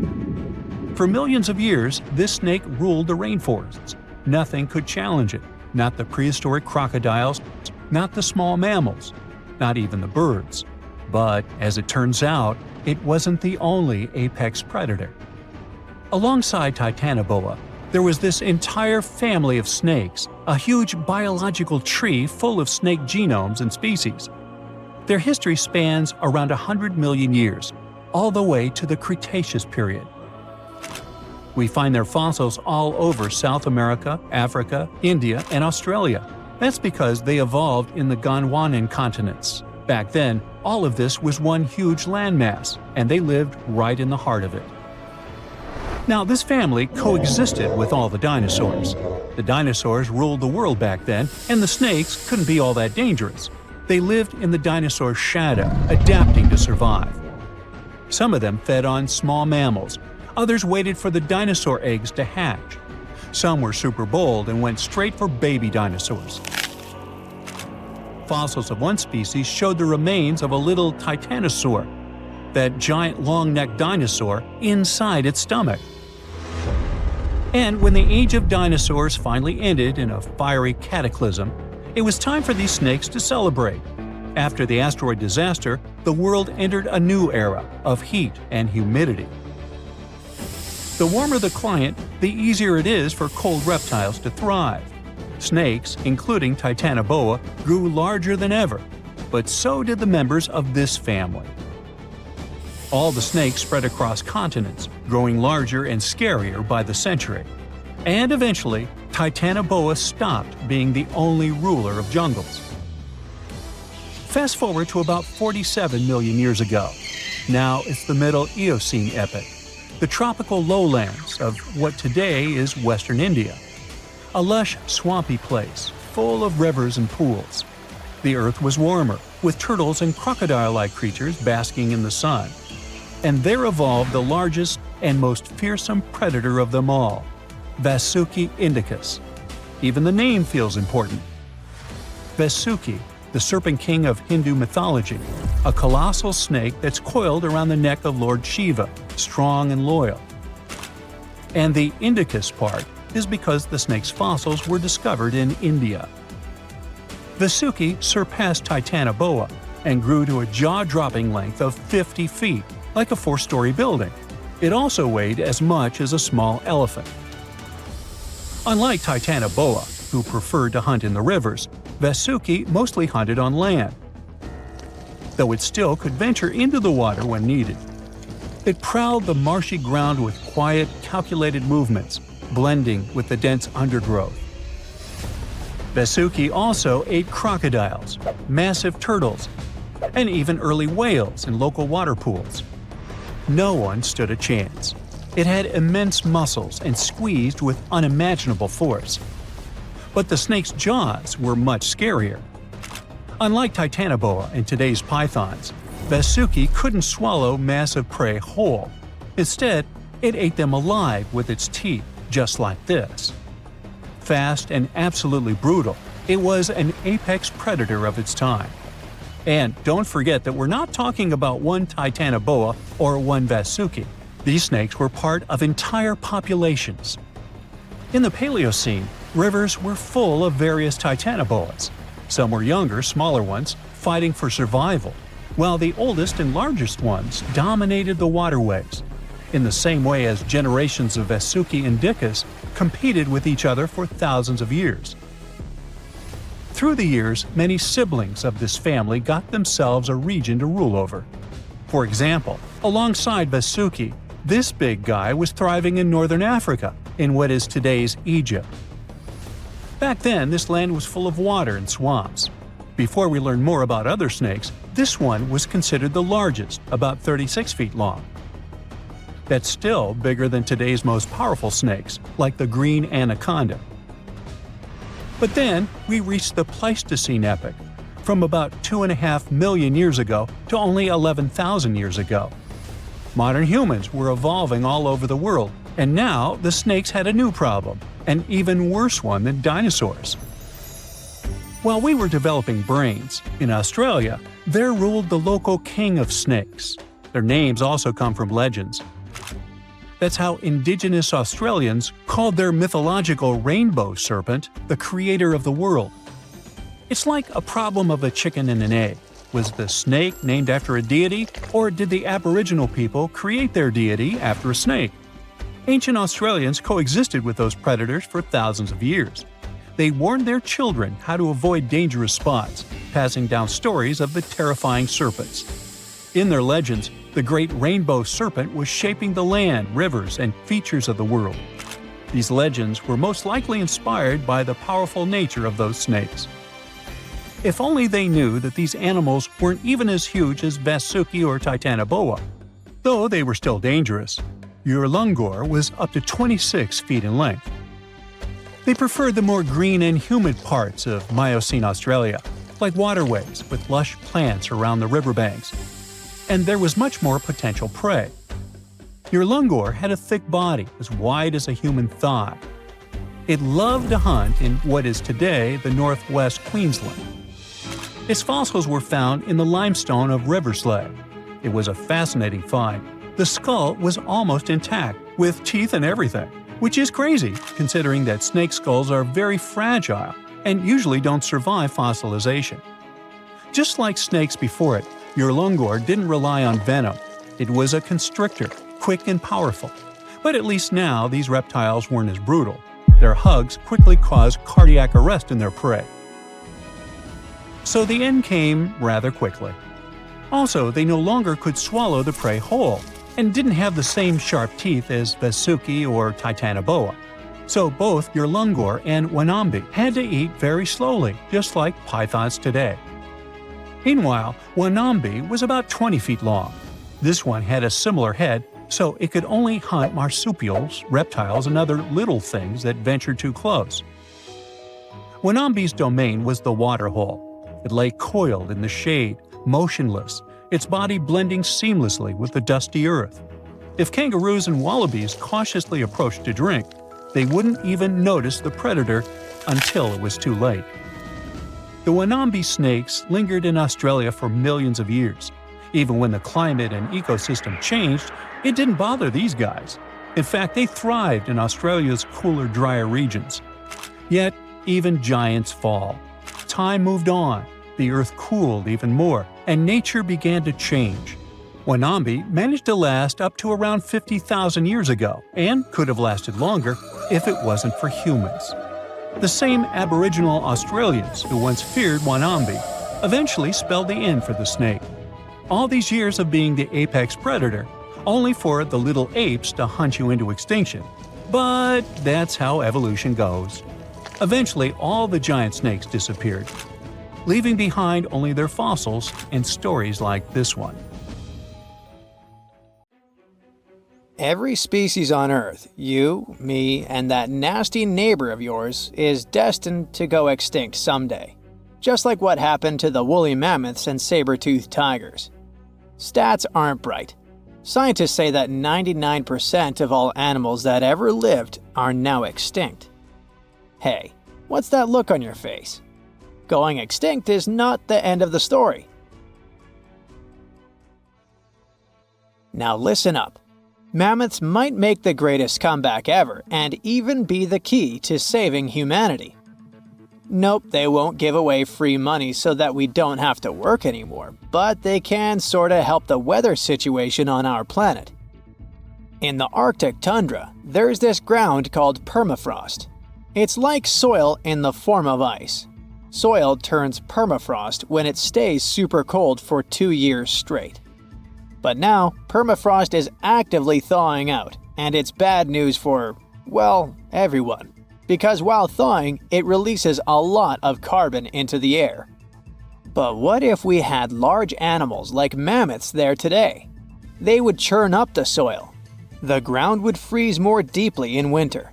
And then, in summer, a layer of grass would help keep the ground cool and prevent the permafrost from melting. Some scientists think that's a great solution. So now there's a company in the US that's trying to bring mammoths back to life. Okay, you got me. Not actual mammoths, but a sort of hybrid between an elephant and 1% mammoth DNA. It would be a northern elephant. Getting mammoth DNA is easier than you might think. They actually only went extinct about 10 to 14,000 years ago.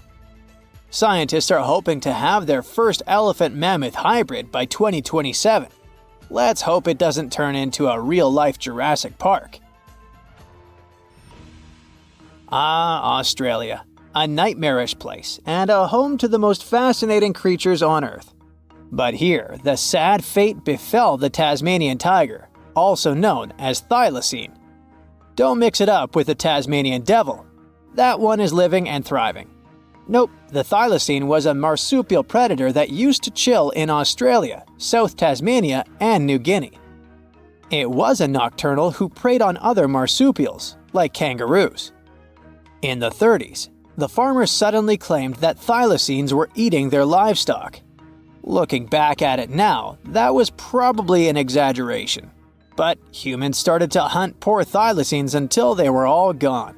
And then it turned out that hunting away the important predator isn't the brightest idea. Who would have thought? You see, thylacines kept things in check by eating bad animals. So once they disappeared, the Australian wildlife was basically doomed. 35% of total mammal extinctions on Earth happened here. That's an awful world record. I know it sounds gloomy, but hey, maybe we can fix this. Remember that company we mentioned? It wants to bring back the thylacine too. Luckily, many thylacine embryos are still preserved in jars, like some creepy pickles. If we bring them back to Tasmania, this could help revive the entire ecosystem. Would you be happy to see them back in the wild? Me too. And I would also be happy to see you hitting those like and subscribe buttons so you can keep up with amazing facts all year round. We also have some huge dreams about tiny creatures. Take a trip to Mount Hotham Ski Resort in Victoria, Australia, and here you can find the mountain pygmy possum, a tiny bundle of cuteness. These guys are super rare. We even thought that they were extinct. All we had was their fossils. But then, some skiers spotted a possum in a log pile at the ski lodge in 1966. Imagine suddenly making a great discovery while chilling on vacation. These little possums can spend 7 months of the year sleeping under the snow. They wake up occasionally to eat some stored food, and then they wake up in the spring to eat even more, find a mate, and go back to sleep again. What a relatable fella. Since they've made it into this video, you can guess they're pretty endangered. There are less than 2,000 left in the wild, all because their current homes don't fit them that well. But hooray, we can help them too. You see, their ancestors lived in lowland forests about 20 million years ago. So maybe mountain possums could live better if we moved them there? Of course, we can't just take them to the woods and expect them to survive. Instead, scientists want to slowly release possums into the forest and check up on how they get on with it. Let's hope these cute creatures will adapt to woodland life.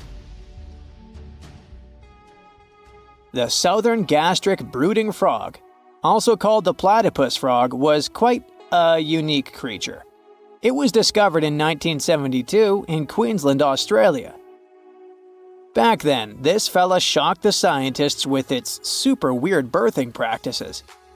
Check this out. The mother frog swallows her eggs, turning her stomach into the womb. Then she doesn't eat at all for 6 weeks straight. I could never. Meanwhile, the tadpoles hatch in her stomach, start to grow, and eventually get so big that the mom literally has to breathe through her skin. And then she literally spews out her offspring left and right. Bleh. But this insane process is a great evolutionary achievement, which is why it drew everyone's attention. But the wonder didn't last long. By the mid-80s, all known species of these frogs vanished from their natural habitats. Why? We have no idea. There are many theories, but almost no evidence to back them up. In any case, over the years, these guys officially became extinct. But it all changed in 2013. Scientists started a groundbreaking project named the Lazarus Project. Now they want to resurrect these frogs to learn cool cloning techniques from them. Are you guys ready to copy their genetic preservation method? Yeah, me neither. But let's dive deeper. Literally go in the water. Meet the coelacanth. This creature lived in the oceans back when the dinosaurs roamed our planet, and didn't even notice the asteroids. These guys are the Methuselahs of the sea. They can live up to 100 years, and they don't even start thinking about leaving offspring until they're around 55. At least they've got plenty of time to live for themselves. We actually thought this creature had gone extinct about 65 million years ago. But then, the first Latimeria specimen was discovered off the coast of South Africa in 1938. Now they're known as living fossils. And these fish are enormous. They weigh around 200 pounds. They're also super stylish, with those lobe-fished paddles that make them look like disco balls. Oh, and they're great aerialists. Thanks to those versatile fins, they can even do headstands and swim belly up. The coelacanth is also a bit of a homebody. It's not very energetic and likes to live in underwater caves during the day, only coming out at night to snack on smaller fish and squid. Another animal who's literally me. Now we're trying our best to preserve this species, and I won't be surprised if it outlives us all. And finally, let's talk about the largest and most awkwardly looking flightless bird from New Zealand, the South Island takahe. The tale of the takahe started way back in the Middle Ages. Humans accidentally hunted them all away, and by the late 19th century, it seemed there were none of them left. But then, they were rediscovered in New Zealand in 1948. Poor guys did all they could to hide from us in the mountains, but we still got them. But it's different now. Since then, we've been trying our best to save them from extinction. There's a takahe recovery program going on, and it shows great results. They managed to greatly boost the number of birds in the wild. As of 2023, the takahe population has grown to around 500 birds. They're now considered nationally vulnerable, not nationally critical. It's a little progress, but progress nonetheless. Let's keep it up. Amongst the swamps lives a strange bird with a Dutch clog for a beak. It screeches a high-pitched whine, notifying other shoebills that this is its area when it comes to food. Its eerie calls add to the surrounding roars of dinosaurs in the distance. It's not hunting dinosaurs though, of course, but snakes, fish, lizards, and frogs amongst the reeds. This bird continued to survive even as the dinosaurs left this world. Fossil records of the shoebill date back to 65 million years ago, and today it continues to hunt in a similar environment. Although once widespread, today its restricted habitat is within several countries in Africa. The shoebill stands up to 60 inches tall, and its broad wings are built for soaring across the plains. But the main feature of the shoebill is, of course, its beak. Ancient in appearance, it's gone unchanged for ages. Its huge bulging bill measures up to 9 inches, which makes it the third largest among all living birds. The upper mandible of the beak ends with a sharp nail, perfect for its prey. It lets the bird take them out with an instant peck. With a wide range of food at its disposal, it's known as one of the most terrifying birds. Its hunting behavior is still as effective as it was millions of years ago, which has made its survival possible. It feeds mainly on aquatic animals, fish, frogs, lizards, and even small crocodiles. So there's always been plenty of options at its own all-you-can-eat buffet. Surprisingly, their relationship with humans is a pretty chill one. That's why they're so popular among birdwatchers. This cool guy is just standing idle, staring down the lens, as if to say, "I've seen a lot worse than you." Lurking under the water in many countries around the world, another opportunistic hunter lays low beneath the shallows. Meet the saltwater crocodile. With an appearance that just straight up tells you it's ancient. It's been around for over 240 million years. Once appearing a lot larger, they've always had a reputation of taking down whatever came too close, even dinosaurs. They survived many catastrophic events and have continued to adapt to each of them. As they continue to evolve, they've become the ultimate survivalists as we know them today. Still, they sit within their territory, waiting for anything to enter, even humans. They grow up to 20 feet and have a powerful bite that's stronger than any other animal, 30 times stronger than your bite, just saying. Anything that ends up in its toothy cage can't escape. With scales and armor plates protecting it, there isn't an animal on Earth that hunts it, making the crocodile the ultimate apex predator. As per its name, it's also adapted to salt water, providing it with useful salt glands, something its alligator cousins don't have. And that's how they're able to swim enormous lengths out to sea. Their routes follow ocean currents, and they aren't afraid of bypassing the shark-infested waters. Not even the great white would mess with this one.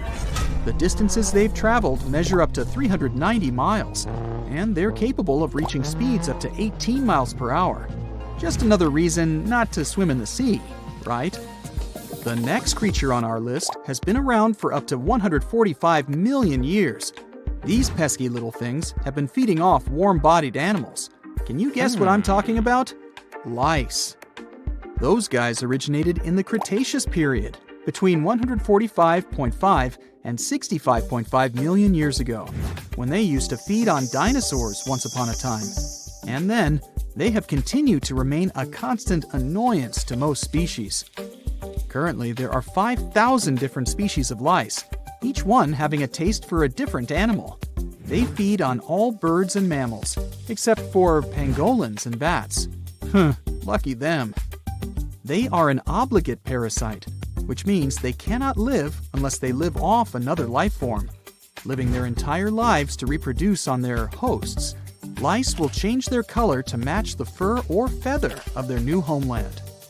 But how do you get lice as a human? Well, it's purely by luck or bad luck. They usually choose to leave when their original host has passed on.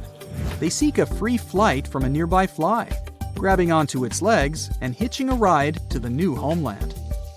Within 4 small islands in Indonesia lives a powerful beast, a reminder of the Megafauna period. Meet the Komodo dragon. Reaching a length up to 10 feet, it's a master ambusher. Its hunting method involves tracking down prey, then injecting venom into it. As the prey escapes, it will track it down as it slowly tires and then feeds on it. And that's how it's managed to survive for millions of years. But it has strangely disappeared from other parts of the world. These islands weren't always its home, and it's only been here for the past 4 million years. Originally, the dragon's ancestors came from Asia, but migrated south to Australia 40 million years ago. And with a great range and variety of food, that's where they grew to their massive size. Then, some 25 million years later, a collision with continental land masses occurred between Australia and Southeast Asia. Taking the opportunity, they spread even further, as far as East Timor. As the islands became separated, the Komodo dragons continued to flourish in their new lands. Without any competition, they could maintain their normal hunting methods. Unfortunately, in Australia, they all eventually disappeared due to competition from humans. Another ancient species is really intriguing, not only because of its appearance. Let me introduce it to you, the coelacanths. Scientists found the only evidence of their existence in their fossils. It made us believe they disappeared 410 million years ago. So, you could imagine the surprise when they were discovered in 1938, idly swimming along the east coast of South Africa. It's truly a fossil that's come back to life. It gave us a great opportunity to not only further understand this species, but to answer many questions about some of its relatives. Growing up to 6.5 feet, they have a lifespan of up to 100 years. But what's strange is they have 8 fins. They're the oldest known living member of the lobe-finned fish. They are so ancient that they're more related to amphibians, reptiles, birds, and even mammals than to the ray-finned fish we know. Armored with strong cosmoid scales and with a hinge on their jaw that allows them to open their mouth very wide, they are truly ancient-looking creatures. But they did evolve slightly differently than their ancestors, although they still look the same. They once lived in much shallower waters and originally used lungs to breathe. After the dinosaur age, they had to move into deeper waters to feed and gradually upgraded their lungs to gills. And it was this new ability that ensured their survival. Let's go even further back, to 480 million years ago. You wouldn't think that anything that existed back then could possibly still be alive today. But the horseshoe crab is not only still on this planet, it's almost identical to its ancestors. Its whole body is protected by a thick plate with spikes pointing outwards. It has 10 eyes scattered around its body. 2 are used for finding mates, and the remaining 8 act as light receptors. There is also a long tail. Although it looks menacing, its only use is to simply help flip itself back the right way up if it gets knocked over. Its design is so effective that whatever constant changes the planet has provided, it survived.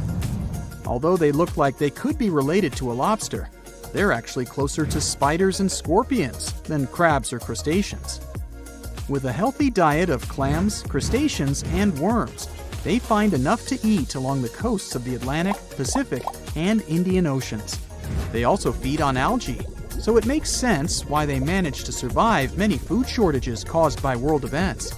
With all the traits of the horseshoe crab, who knows, it might even outlive humans.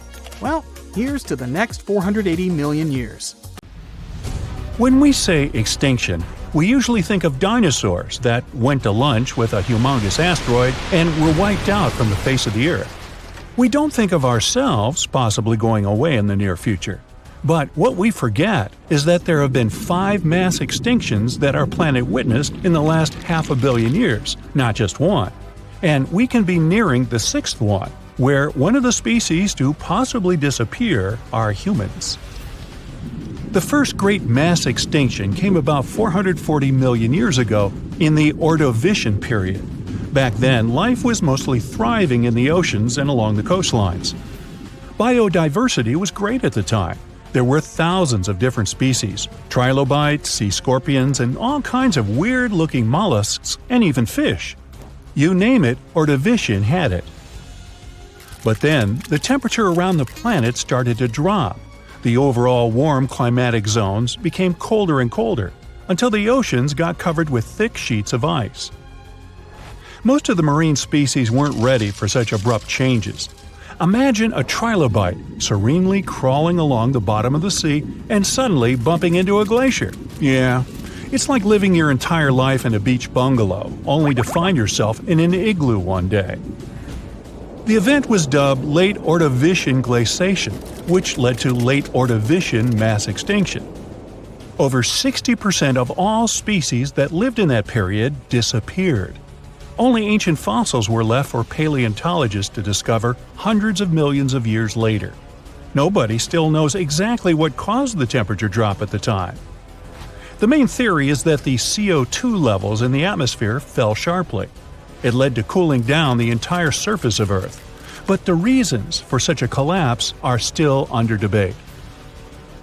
However, that wasn't the worst mass extinction event in the history of our planet. Despite more than half of all living creatures being wiped out, biodiversity on Earth restored itself in the following 5 million years.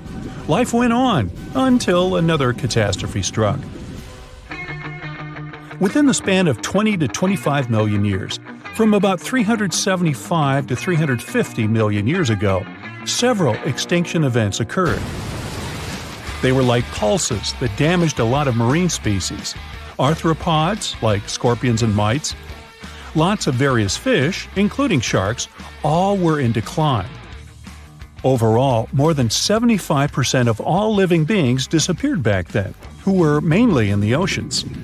The reasons for such events are even more unclear than those before the late Ordovician mass extinction.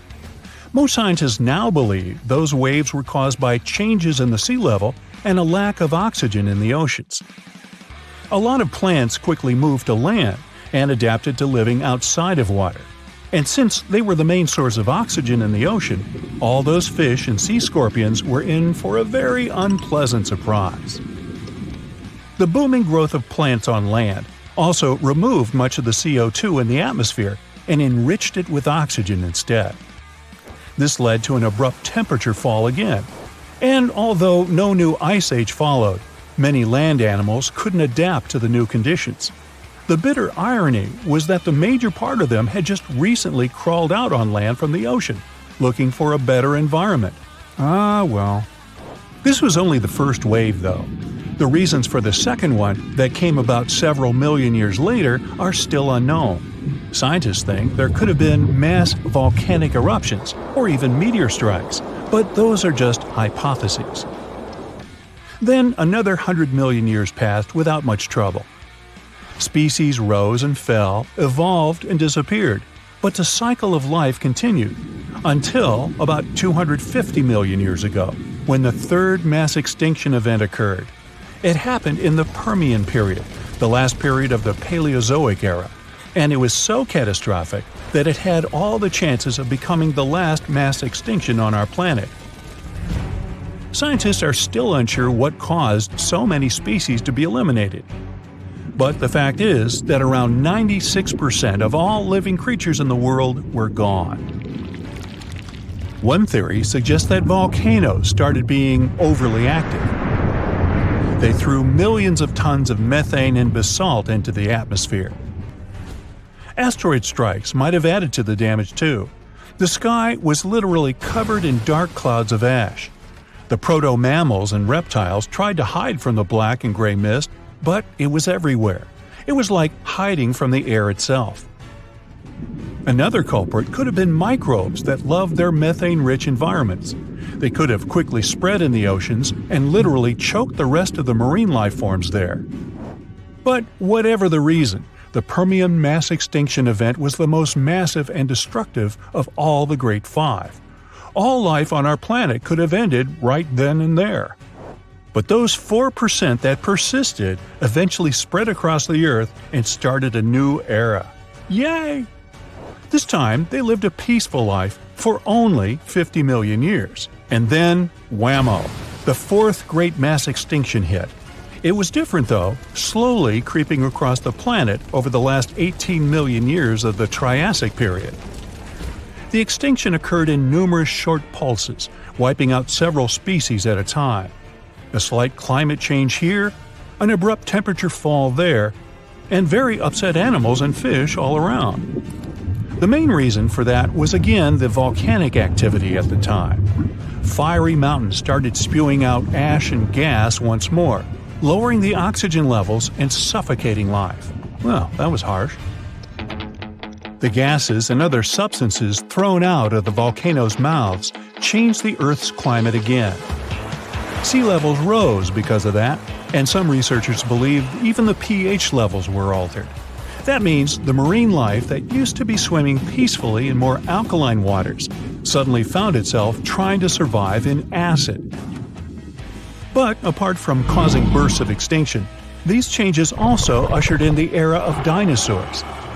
It didn't begin immediately, of course. Some species evolved and slowly grew into the mighty animals we've heard so much about. Their extinction was the last of the Great Five, and certainly the most well-known. About 65 million years ago, when dinos were still ruling both land and ocean, an enormous asteroid came from outer space and fell right on Earth. The impact was so powerful, it left a huge crater in the Yucatan Peninsula, and the explosion sent billions of tons of debris into the air. The dinosaurs that lived far away from the impact zone raised their heads and saw black and churning clouds blocking the sun. It remained for years, drastically dropping the temperatures. In addition to the cold that followed, the asteroid hit a carbonate rock that had a lot of flammable material in it. The impact led to an explosion.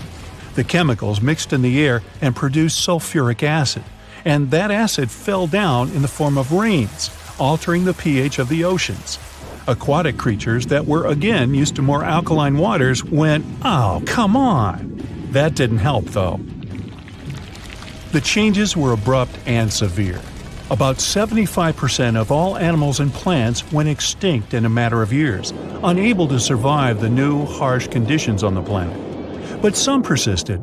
Many of them were reptiles, like crocodiles and turtles, which managed to survive even up to this day, looking almost the same as they did back in the dinosaurs' days. Others were mammals, which had lived in the shadow of the mighty dinos and hid from them in dark corners. But now that the giant animals were gone, they began to flourish, bringing in the Cenozoic era, the one that lasts to this day. And today, we might be witnessing the sixth great mass extinction. According to scientists, with the evolution of humans, a lot of different plants and animals have gone from the face of our planet, never to return. The good thing is, mass extinctions have always happened over a span of several million years, so we might still have time to recognize it, prepare, and counteract. What do you think? Shall we? There's a place on Earth so dangerous that even the most fearsome creatures of today wouldn't last a moment there. It used to exist in what we now call southeastern Morocco, the land called the Kem Beds. The story of this place stretches back to the Cretaceous period, about 100 million years ago. It might have looked like a beautiful place at first sight, a lush green forest, rivers glittering in the sun, until you meet some terrifying dinosaur. The lions or sharks of today are nothing compared to what the fossils show us. The Kem Beds were dominated by terrifying predators, and above them all, 3 of the largest predatory dinosaurs ever discovered. For example, Spinosaurus. This dinosaur was unlike anything you can imagine.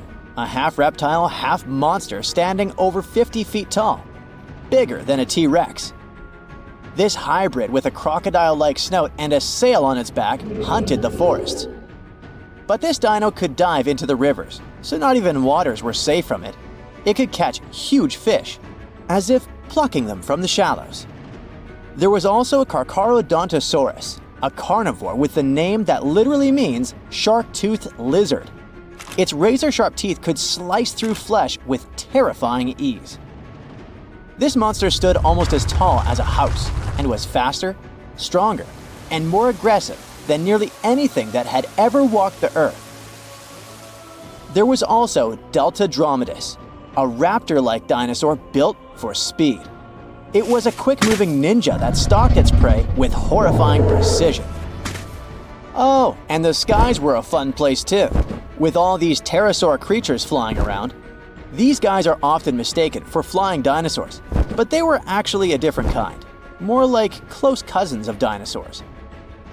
These majestic reptiles soared above the Kem beds and had wingspans that could stretch up to 30 feet. The fingers were feathery, with a fourth finger kinda like bats. They could glide through the air so easily thanks to their super light skeleton. But it wasn't just the dinosaurs that made the Kem beds so horrifying. The waters also hid their own dark secrets. They were home to giant, terrifying fish and crocodile-like creatures. Their jaws were strong enough to crush bone, and they were lurking beneath the surface, waiting for anything unlucky enough to stumble into their path. One of the river creatures was Sarcosuchus, also called the super croc. Being about 40 feet long, it could easily swallow an adult human. Or better yet, it could take on a full-grown dinosaur and win. Its jaws snapped with unimaginable force, and no creature, not even Spinosaurus, was safe from it. Coelacanths could also hang out in the rivers. It was a monstrous predator that could easily swallow a huge fish whole. They had these creepy, icky fins that moved in a way similar to how human arms and legs move. And they could also kind of raise their heads like humans because of a special joint in their skull. Ew. Fun fact, we thought these monsters had gone extinct 60 million years ago, together with dinosaurs. But recently, we rediscovered them living and thriving in the Indian Ocean. Turns out they were just hiding in the deep waters. They probably didn't even notice the dinosaur asteroid or humans at all. Yay? Don't worry, over millions of years, they became basically harmless. They got 4 to 5 times smaller, even though they still weigh about 200 pounds. Just imagine what they were like back in the day. Kem waters were also home to giant lungfish and other creepy aquatic creatures. So you couldn't even drink or take a swim safely without getting bitten by something. Whew, what a place. Even turtles there were the size of cars. Imagine trying to survive in a world where creatures like this are literally everywhere. And I mean everywhere. This place was unique not because huge beasts lived there, but because of the sheer number of predators. You might think, it shouldn't be that easy for all these predators to hang out in one place, right? And you're right. Seems like prey was scarce there. That's even more chilling. All the predators just wandered around, hunting whatever meager life remained. And if there's none, then fighting each other. For years, scientists have wondered why it was the case. Maybe that's just how life was back then. And all corners of Earth were crazy like that. Or is there something special about this place? Some even say that maybe it's just because we only found predators' fossils, while normal friendly animals have disappeared, and that the fossil record might be skewed. But who knows? And the environment itself was just as fascinating as the beasts who lived there, just a bit more friendly. It's hard to imagine, but back in the day, this desert was a green paradise, humid and full of rivers. The heat of the sun scorched the land. The climate was hot, so hot that even the poles were warm. The weather there was extreme. Dry seasons followed by intense storms, which shaped the land and life. the giant rivers carved their way through this landscape. They stretched from the Sahara, emptying into the ancient Tethys Ocean to the north. If you were there, you'd see vast, interconnected basins, and beyond them, the central Atlantic Ocean. The floodplain stretched out beneath a sweltering sky. The rivers were just as wild as local animals, flowing lazily one day, but raging like furious beasts the next. At first, these rivers were powerful, carving deep channels through the land and creating wide sandbanks. But over time, they slowed down, and the landscape changed into shallow ponds and salt-covered flats. As water gradually faded away, it left behind a patchwork of wetlands and slow-moving waters. Right now, the Kem Beds is a vast, rugged desert where time has stood still for millions of years. If you visited it, you'd see a giant escarpment, its rocky face winding along the border of Morocco and Algeria, bathed in the sun's harsh light. Beneath your feet would lie layers of fossilized history. That's one of the reasons why scientists were long fascinated with this place. It must be one of the most comprehensive collections of fossils ever discovered in northern Africa. There are fossils from other parts of Africa, of course, like Egypt's Bahariya Formation. But they don't tell us much about life during this time, not like Kem. That's all because those rivers we mentioned in hotter and drier places, they've eroded or still remain buried under the sand. The first discoveries from Kem began in the late 1940s. A scientist named Schubert uncovered bony fish fossils among the escarpment near the Morocco-Algeria border. Just a few years later, a paleontologist, René Lavocat, took things to the next level. Traveling by camelback, he scoured the desert landscape and uncovered a real treasure trove of fossils. He found the partial skeleton of a massive herbivore dinosaur. Finally, at least one peaceful creature in the Kem Beds. This long-necked giant roamed the ancient river valleys and ate leaves like a good boy. For the next several decades, scientists only did small-scale fossil hunting expeditions to this place. There were modest discoveries made here and there. Then, in the 1970s, German paleontologist Helmut Alberti led his team to the Kem Beds, and that's when things took a wild turn. They uncovered fossils of prehistoric fish, crocodiles, dinosaurs, and pieces of the infamous Spinosaurus. Imagine being one of the scientists on that team. They were probably jumping from excitement. By the mid-1990s, the fossil game changed dramatically. Incredible new species were identified from the Kem Beds. Over the years, the discovery pace has only accelerated. Paleontologists, armed with new tools and techniques, have uncovered more fossils than ever before, and there's only more to come. The legend goes that a dwarf named Fafnir was famous for his strength and courage.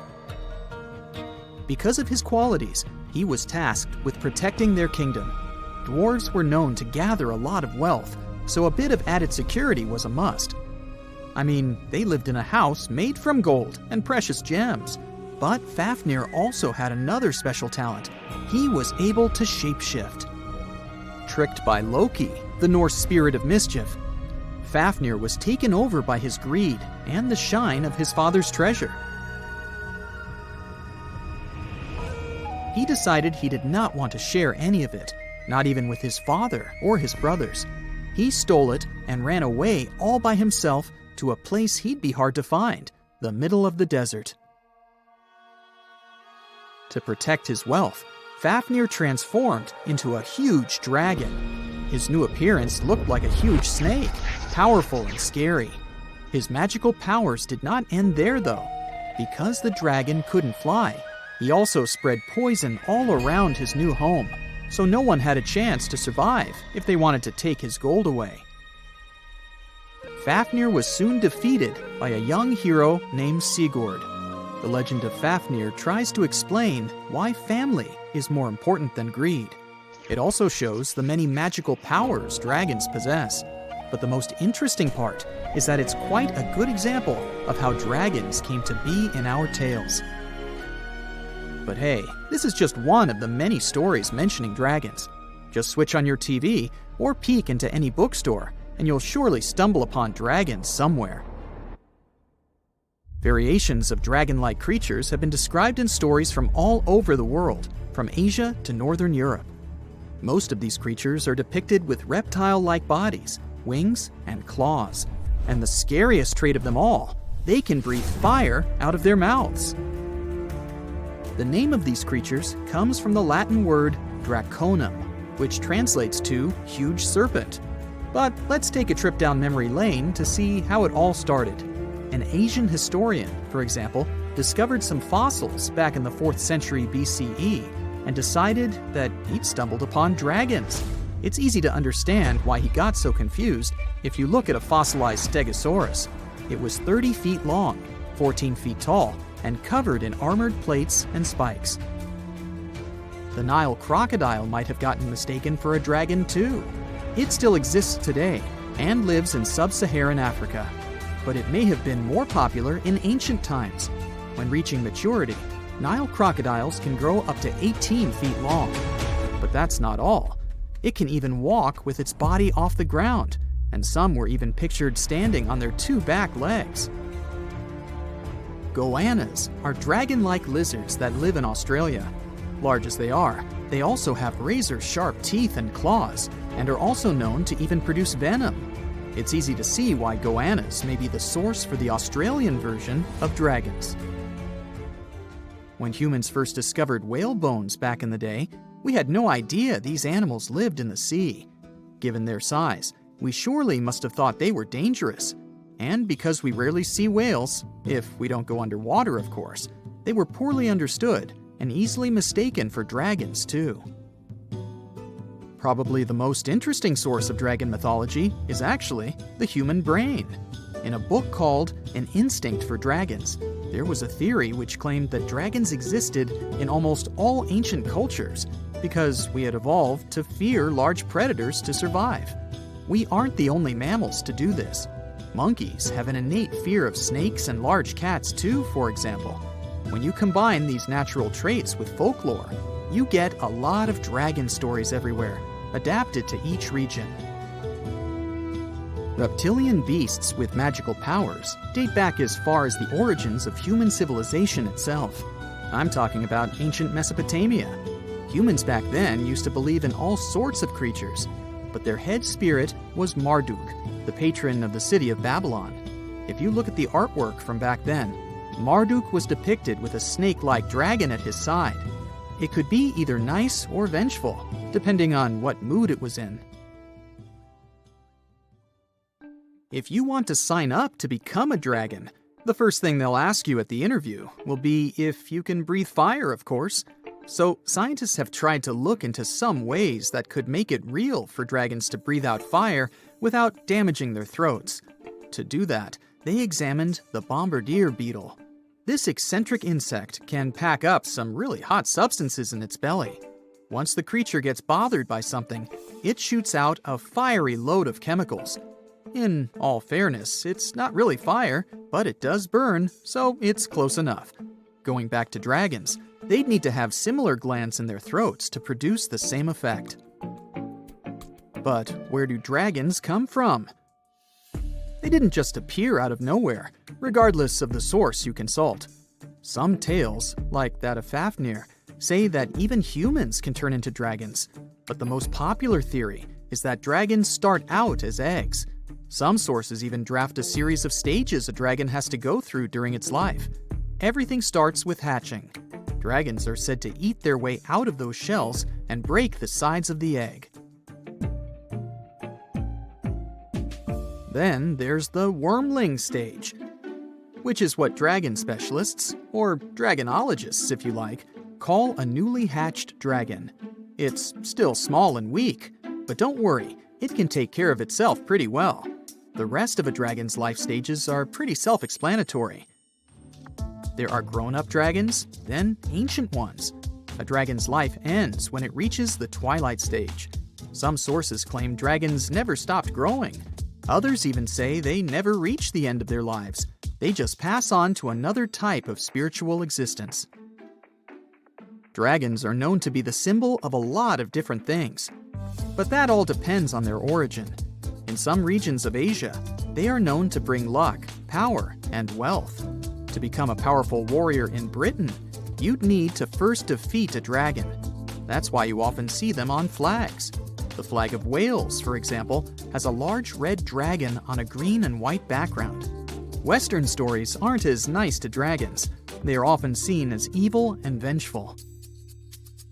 Another myth associated with dragons is that they love gold and precious stones.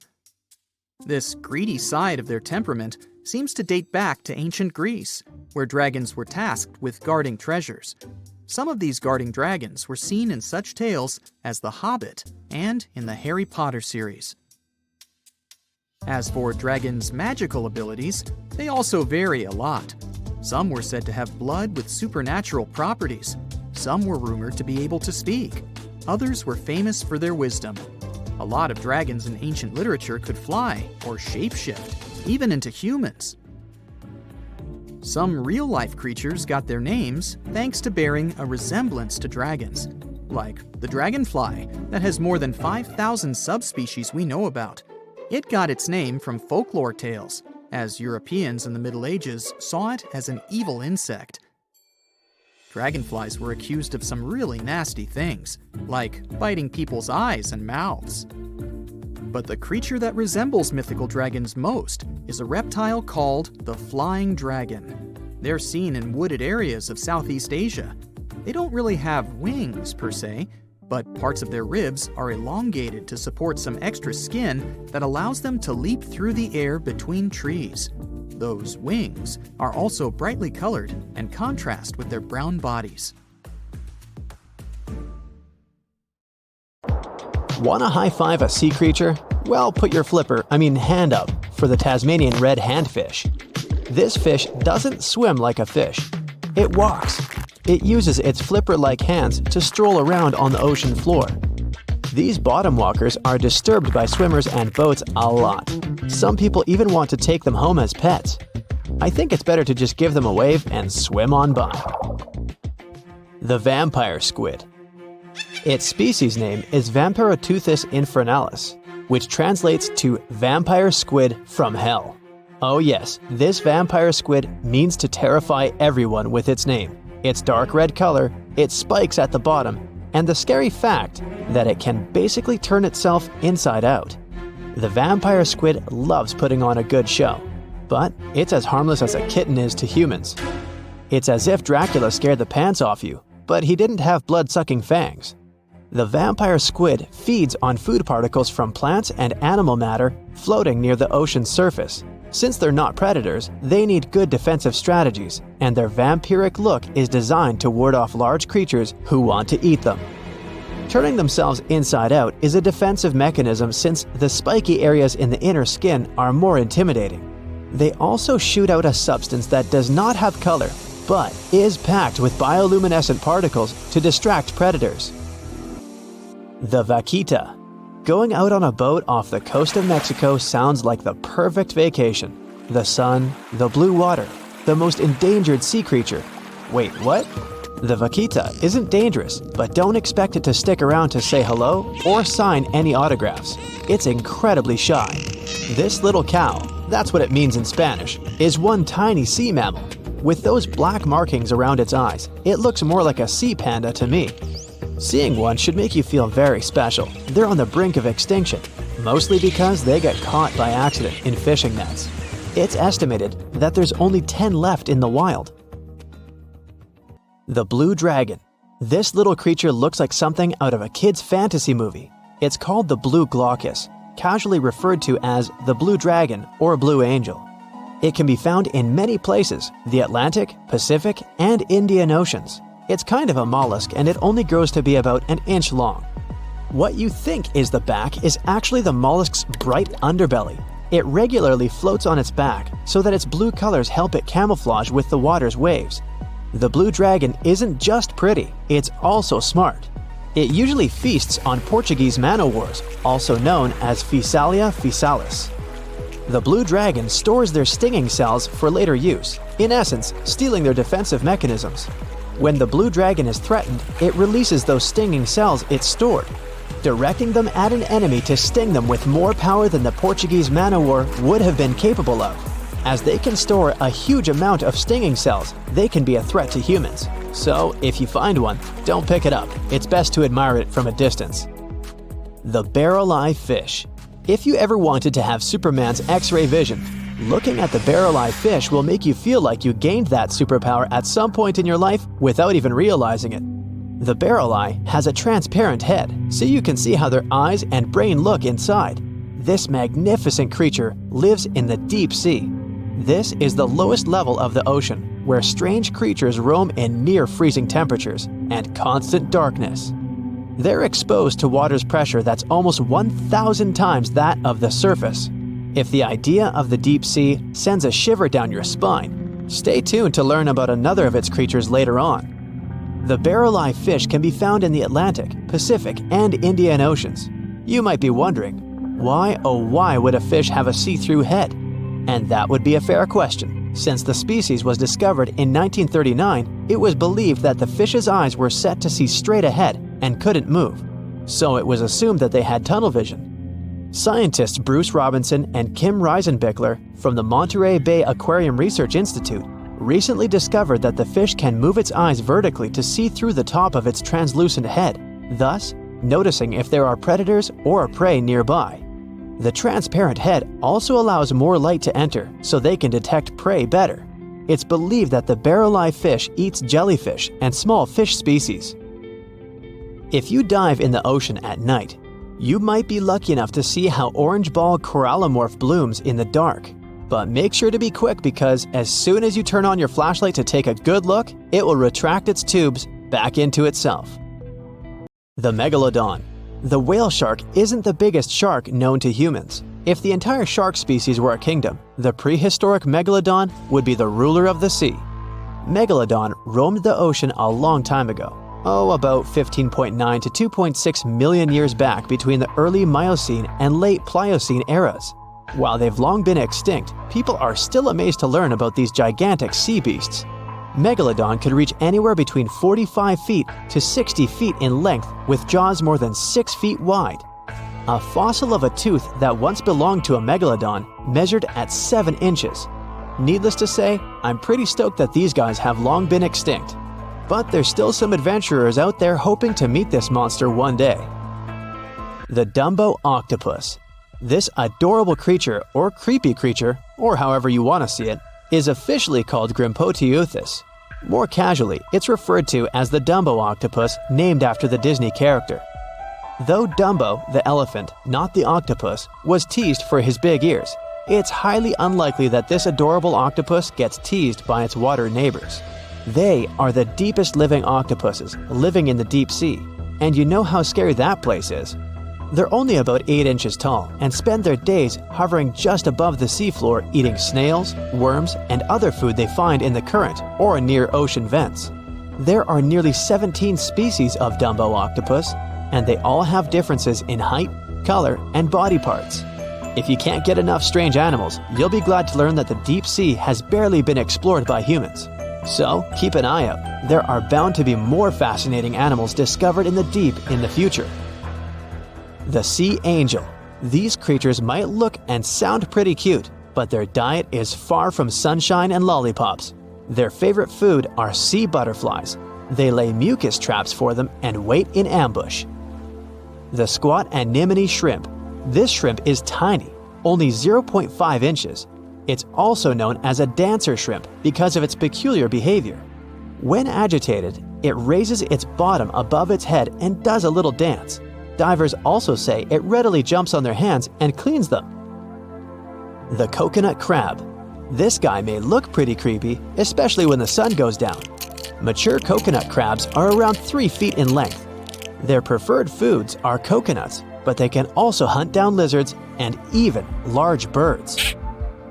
The slender snipe eel.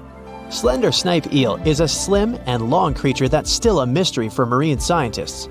It's 4 feet long and it has at least 750 bones in its spine, which is much more than any other animal in the world. The sea pen. Sea pen is 7 feet long and it has a lot of varieties, but most of them look indeed like a pen or a quill. The similarity is even more striking when the animal has a water-filled bulb that anchors it to the floor. The Persian carpet flatworm. This creature looks indeed like a carpet, despite being very small by comparison. It's only 4 inches long, able to become both male and female. It doesn't really mate with other flatworms.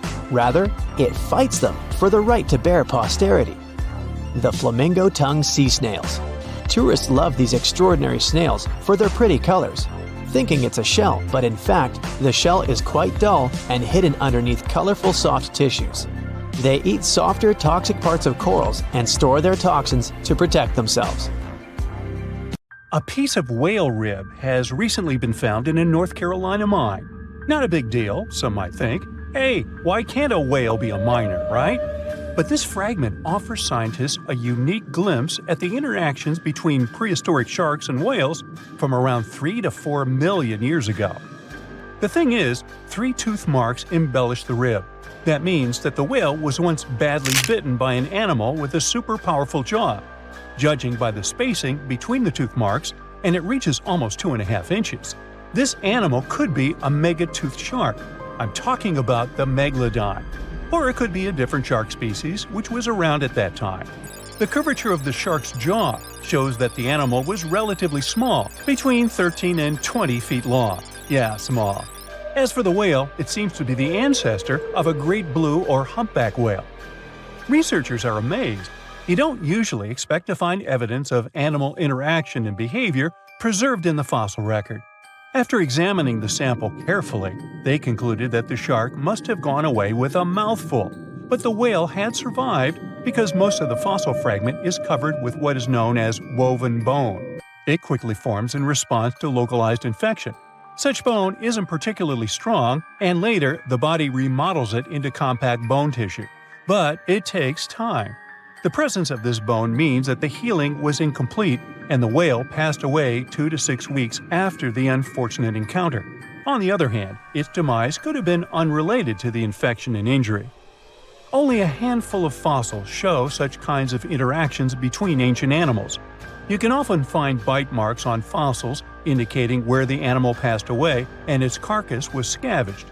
But this fossil is one of a few examples that not only show a wound inflicted by another animal, but also demonstrate that the prey survived. All fossils are exciting for paleontologists. Yes, they need to get out more. But some might look terrifying to regular people. For example, look at this picture of tentacle arms and octagonal-shaped heads.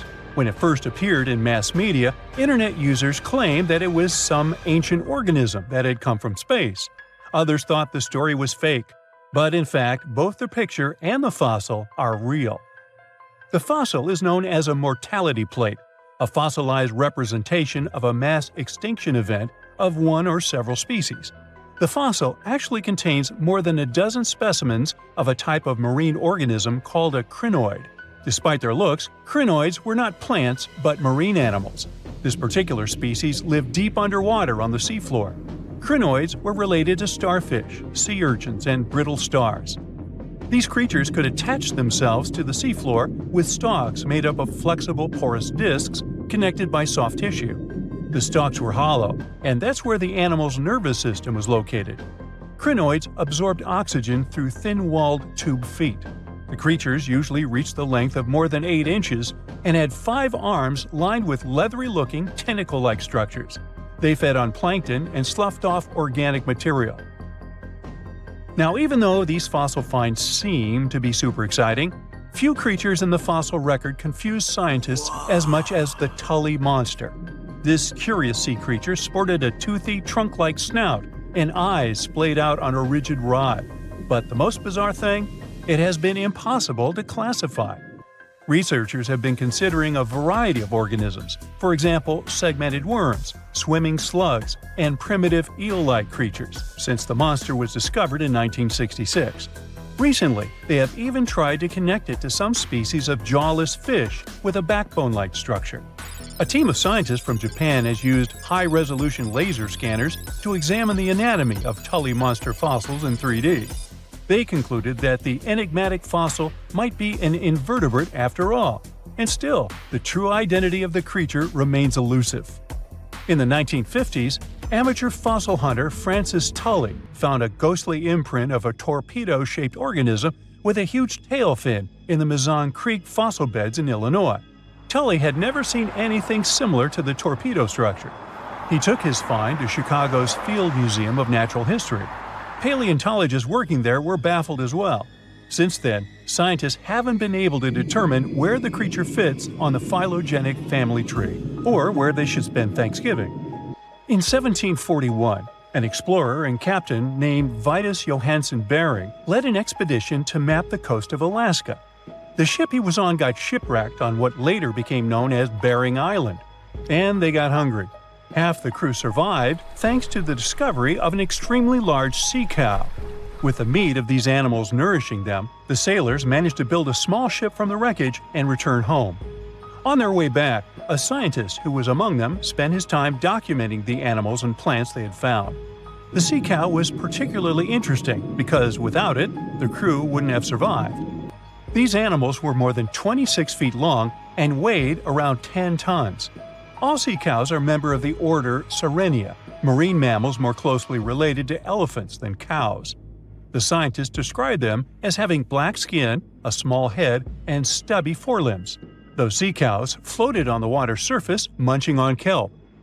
After the information about these animals became widespread, sea otter fur trading expeditions made use of that convenient depot en route. Sea cows were docile and could be easily hunted. Long story short, within 27 years after the scientists mentioned those animals, they were driven to extinction. But it's not the saddest part. The fossil record reveals a much deeper and darker history. Fossils of sea cows have been discovered all over the world, from Japan to Mexico. It means that the animal once thrived in the vast kelp beds around the entire North Pacific Rim. That small population discovered by the expedition was probably the last remains of a once much larger and way healthier population. More likely, Aboriginal hunting had already reduced the numbers of these animals to near extinction levels, and the final blow came from Western hunters. The living close relatives of those ancient sea cows are rarely hunted today. Still, they're under threat of extinction themselves. To some, this amazing fossil might look a bit disturbing. Slaves' lentils are fossils that belong to animals called nummelites. They lived and thrived in a warm, shallow sea covering part of Egypt around 40 million years ago. The name nummelites hints at the fact that larger specimens resemble coins, and in Egyptian folklore, they're even referred to as angel's money. These creatures have a simple, single-celled structure, which contrasts with their super intricate skeleton. Look at this series of spiral overlapping whorls. Each whorl is divided into countless tiny chambers. Nummelites can grow to be 4 inches in diameter, and still, they are the fossils of single-celled animals related to amoeba.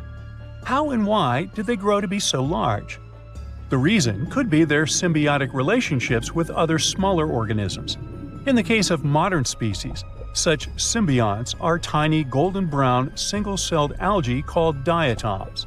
The shells of nummelites are relatively transparent, and since they're flat, there's a large surface area for the light needed for the diatoms to photosynthesize. For some reasons, scientists are still debating about them. The presence of plant symbionts in animals dwelling in the sea encourages the growth of a calcareous skeleton in hosts. So, the gigantic size of the nummelites in Egypt could be due to their close relationship with symbiotic diatoms. Does that make sense? Fun fact: a species of nummelites evolve very fast, and their fossils change from one layer of sediments to the next. So, the limestone used for the pyramids of Giza are so packed with such fossils that it's known as nummelitic limestone. This limestone also contains 2 kinds of nummelites, the smaller slave's lentils and the larger angel's money. But those are not different species, but rather different stages in the life cycle of a single species. When we look at creatures in the animal kingdom, we often have the following thought. If they have similar traits, they must be related somehow. Zebras, horses, and camels must have some common ancestor. Same goes for dogs and jackals. Somewhere back in their lineage, they must have some common great-great-great-grand wolf, right? Well, the way evolution works in nature is way more complex. Take, for instance, convergent evolution, which is when different creatures evolve independently from each other but end up having similar traits. We only need to look at sharks and dolphins to see how this works. At first glance, they look very similar, aquatic creatures with some species having roughly the same size. But turns out they're mostly unrelated. Sharks are fish. They reproduce by laying eggs and evolved to have the ability to sniff out blood in the water to feed themselves. Dolphins, on the other hand, are mammals. They're friendly and have a way more interesting social life. Take bottlenose dolphins, which have their own special whistles that they use similar to how humans use their names. Not only do they develop this type of whistle to introduce themselves to other dolphins, but they can also learn such names so they can better communicate with each other. Sure, sharks and dolphins did have a common ancestor, but this one lived in the sea almost 300 million years ago. It's safe to say, dolphins and sharks aren't even cousins these days. Another more shocking example of convergent evolution is that of whales and bats. Most of the creatures we can name on the top of our heads use light and sight to understand the world around them. But there is a specific set of creatures that relies on sound to paint them a picture of their environment. What they do is they emit a sound which bounces back to them depending on the object it hits. This ability is called echolocation. Animals that have this feature emit sounds at frequencies above human hearing, called ultrasound. Those sound waves bounce off objects while they move around, allowing them to figure out where they are in a certain space. Echolocation is mostly used by toothed whales and by some species of bats. What's similar in both of these animals is that they need to hunt in the darkness. Despite this, they echolocate in very different ways. Bats, for instance, use their throats to generate ultrasound from their mouth or nose. Then, they proceed to listen for changes in the echoes. Their echolocation is so finely tuned that they can distinguish targets less than 0.01 inches apart, even if their target is moving. Whales, on the other hand, echolocate by pushing air through their nasal cavity. This movement creates vibrations in a special fatty organ called the melon. This organ focuses and modulates the sound, which then passes into the water around the whale. Whales then pick up the reflections of these sounds through their lower jaw and around the ears. Another striking example of evolutionary convergence is that of ichthyosaurus and dolphins. Visually, the Mesozoic fish lizards named Ichthyosaurus seem very similar to modern dolphins. But the friendly mammals are much more related to giraffes and camels than the ancient creatures. Despite being 200 million years apart, they do share some common traits which mislead people into thinking they belong to the same species. But that's mostly because they lived in the same environment. They both evolved to feature dorsal fins, which keep them balanced while swimming. Now, let's look at Phytosaurus and crocodiles. The first ones were reptiles that roamed the Earth back in the Triassic period. They weren't dinosaurs, but they lived at the same time as the first dinosaurs did. Even though they look very similar, the first crocodiles popped up more than 70 million years later in the Cretaceous period. These two even fooled paleontologists at first. They initially assumed that phytosaurs were the ancestors of crocodiles. Placodonts and turtles look similar too. Placodonts, however, appeared about the same time as the dinosaurs did, somewhere around 235 million years ago. Like modern turtles, they lived in marine environments, but they were surrounded by predators. So, they evolved to have really strong shells to protect themselves. Turtles, however, made it to the scene around 100 million years later. Even modern cats have ancient lookalikes. They were called the Sparacidons, but they were carnivores and marsupials. They used to live in the South American area and resembled the saber-toothed tiger, which is now extinct. Speaking of saber-toothed tigers, how about one that's also related to the kangaroo? Yeah, this creature used to freely roam the Earth around 300 million years ago. The thylacoleo may have looked like a feline, but it was a marsupial, meaning it had a pouch of skin in which it carried its pups for a certain period after their birth, like kangaroos and opossums do today. It's difficult to estimate what they looked like since a full skeleton has never been found, but we do know they weighed between 180 to 260 pounds. When we picture a present-day elephant, we always imagine them with their tusks protruding upwards. Well, that's not how their ancestors did it. About 20 million years ago, there lived a prehistoric elephant-like creature named Deinotherium. It did, however, have both tusks curving down from their jaw. As with many other prehistoric creatures, we don't know why they had this feature the other way around. But one theory suggests they used them as anchors. By securing themselves to riverbanks, they were able to safely sleep without drifting off. The last thylacine passed away in the early 20th century. Their extinction was one of the most tragic natural events in modern times. For the last 2,000 years, they have been known to live only on the island of Tasmania. Despite the name, they looked more like foxes than felines. However, thylacines were marsupials rather than placental mammals like foxes. The two-lake wallaby was one of the most beautiful and majestic creatures ever to have lived. It used to be found in Australia and New Zealand. They were very similar to the kangaroos and featured fine fur with shifting bands of darker and lighter gray across their backs. Surprisingly, they were dubbed monkey face, but they had no connection whatsoever to modern monkeys, apart from both being mammals. What made them so special was the way they moved around. Their standard movement consisted of 2 short hops, followed by a long one. After that, the wallaby would simply stare into the sky. Don't be fooled though, the two-lake wallaby was extremely rapid. Females were generally taller than males, and they appear to have been quite sociable animals, at times being particularly fond of a certain location. They were also nocturnal. Hyracoodonts and horses share a lot of similar features, but hyracoodonts used to exist in the Eocene and Oligocene periods, and they went extinct around 23 million years ago. In their whole group, they featured very diverse species and came in many different sizes, from the small pony-like to the colossal Paraceratherium, which is one of the largest land-living mammals ever to exist. Modern horses, however, appeared around 2 million years ago. Let's do a little experiment together. Start by stretching your arms out. If you were to draw a line from your fingertips to your shoulder, it would measure around 28 inches. Now, try to picture an insect with a wingspan this big. Hold on a minute, you won't need a large can of bug spray, don't worry. They're extinct.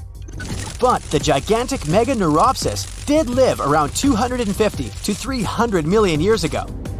However, they most likely resembled the present-day dragonflies, despite not being technically related. Scientists figured out that they were not true dragonflies because of differences in the shape of their wing veins. Scientists still don't know why these bugs turned out so big. Some believe insects are limited in size because of the small quantity of oxygen they're able to take in. In the times when these insects roamed the Earth, the levels of oxygen in our atmosphere were much higher, so that might be one explanation. Other specialists think that they got so big because there wasn't any other predator large enough to pick them up from the ground. So, we all know that Mother Nature is wise. If she blesses some creature with a particular body part, it should make perfect sense, right? Well, yeah, but still, some wildlife shots make you wonder if evolution has gone the wrong way. Snakes' natural design allows them to swallow a whole mouse.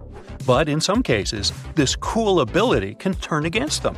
Yes, snakes can actually swallow themselves. Scientists believe that they mostly do this because of stress, captivity, temperature regulation, hunger, or illness. The snake is pretty helpless in this situation, you can tell. If it doesn't get help in time, digestive juices may begin to corrode the swallowtail. So if you ever catch your pet snake doing this, try to stop it, or take it to the vet. Okay, but what about the fangs, I hear you ask? Does a venomous snake have immunity to its own venom? Well, if the snake digests it, it will be okay. It's because protein is a primary component in venom. And besides, the venom is excreted by the gland in the snake's mouth. So no matter whom the snake bites, chances are that it's going to drink a bit. So the only way a snake can actually suffer from its own venom is by biting itself straight into the blood vessel. In this case, it'll experience the same reaction as any other animal. Now, think you're having a bad hair day? Hey, check this guy out. Chris was an Australian merino ram who became a celebrity in 2015 after being discovered in the wild. Farmers shorn him and gained nearly 90 pounds of wool. When the animal was found, he carried over 5 years' worth of fleece on his body. But Chris belonged to the domestic sheep breed that needs to be shorn regularly. Otherwise, the animal is at great risk of injury and infection. So the lives of these cuties depend directly on going to the hairdresser. Shall we talk about horns? Cattle, goats, and many other species proudly wear this fancy headdress not only for fashion, but also as a weapon for brutal battles. If you ask this bighorn sheep ram directly how old he is, you'll probably hear something like, "Bah."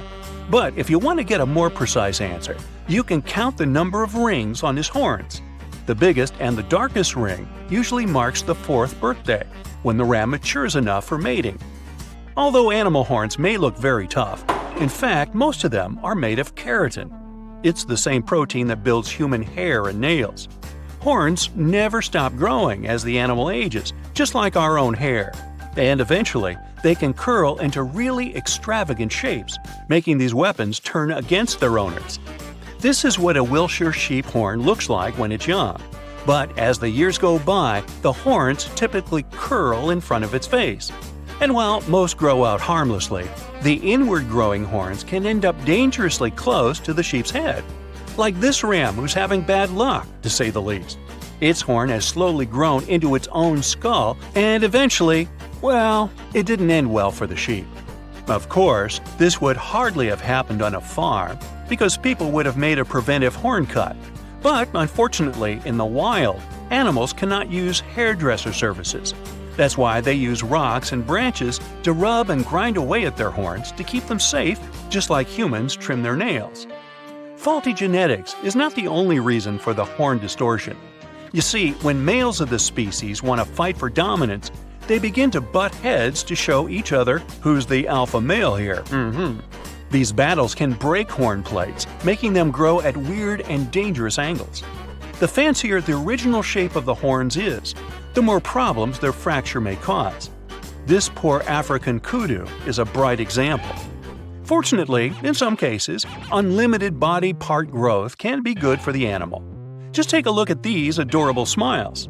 If you happen to break off your own molar tooth, your dentist would probably say it's irreversible and offer a replacement. But if an alpaca breaks its front teeth, all it has to do is wait a bit. Although these animals don't have upper teeth, their lower teeth constantly grow throughout their lifetime, and they might look pretty creepy when they get too long. That's why some farmers prefer trimming them from time to time, just like pet owners cut the nails of their cats or dogs.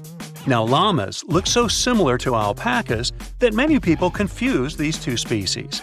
But the significant difference between them is that llamas' front teeth are encased in enamel. That's why, unlike alpacas, they don't possess the superpower of limited growth. Too bad. Unlike the keratin horns, deer antlers are made entirely of bone. Typically, only male deers, called stags, grow antlers. Very rarely, females can grow them too due to a serious hormone imbalance. This is a deer equivalent of a beard on a human female that sometimes can appear due to various diseases. Adult deers grow and shed their antlers annually, which coincides with the breeding season. At first, their antlers are covered in velvet, a protective skin with blood vessels. But once the antler is fully developed, the deer gets rid of the velvet, just like snakes shed their skin.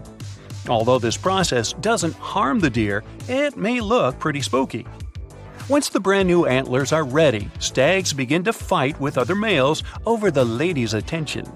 Usually stags barely eat or sleep during this competition. And if you ever question whether the antlers of two deers can get locked together, the answer is yes.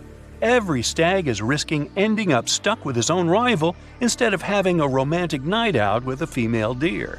Bummer.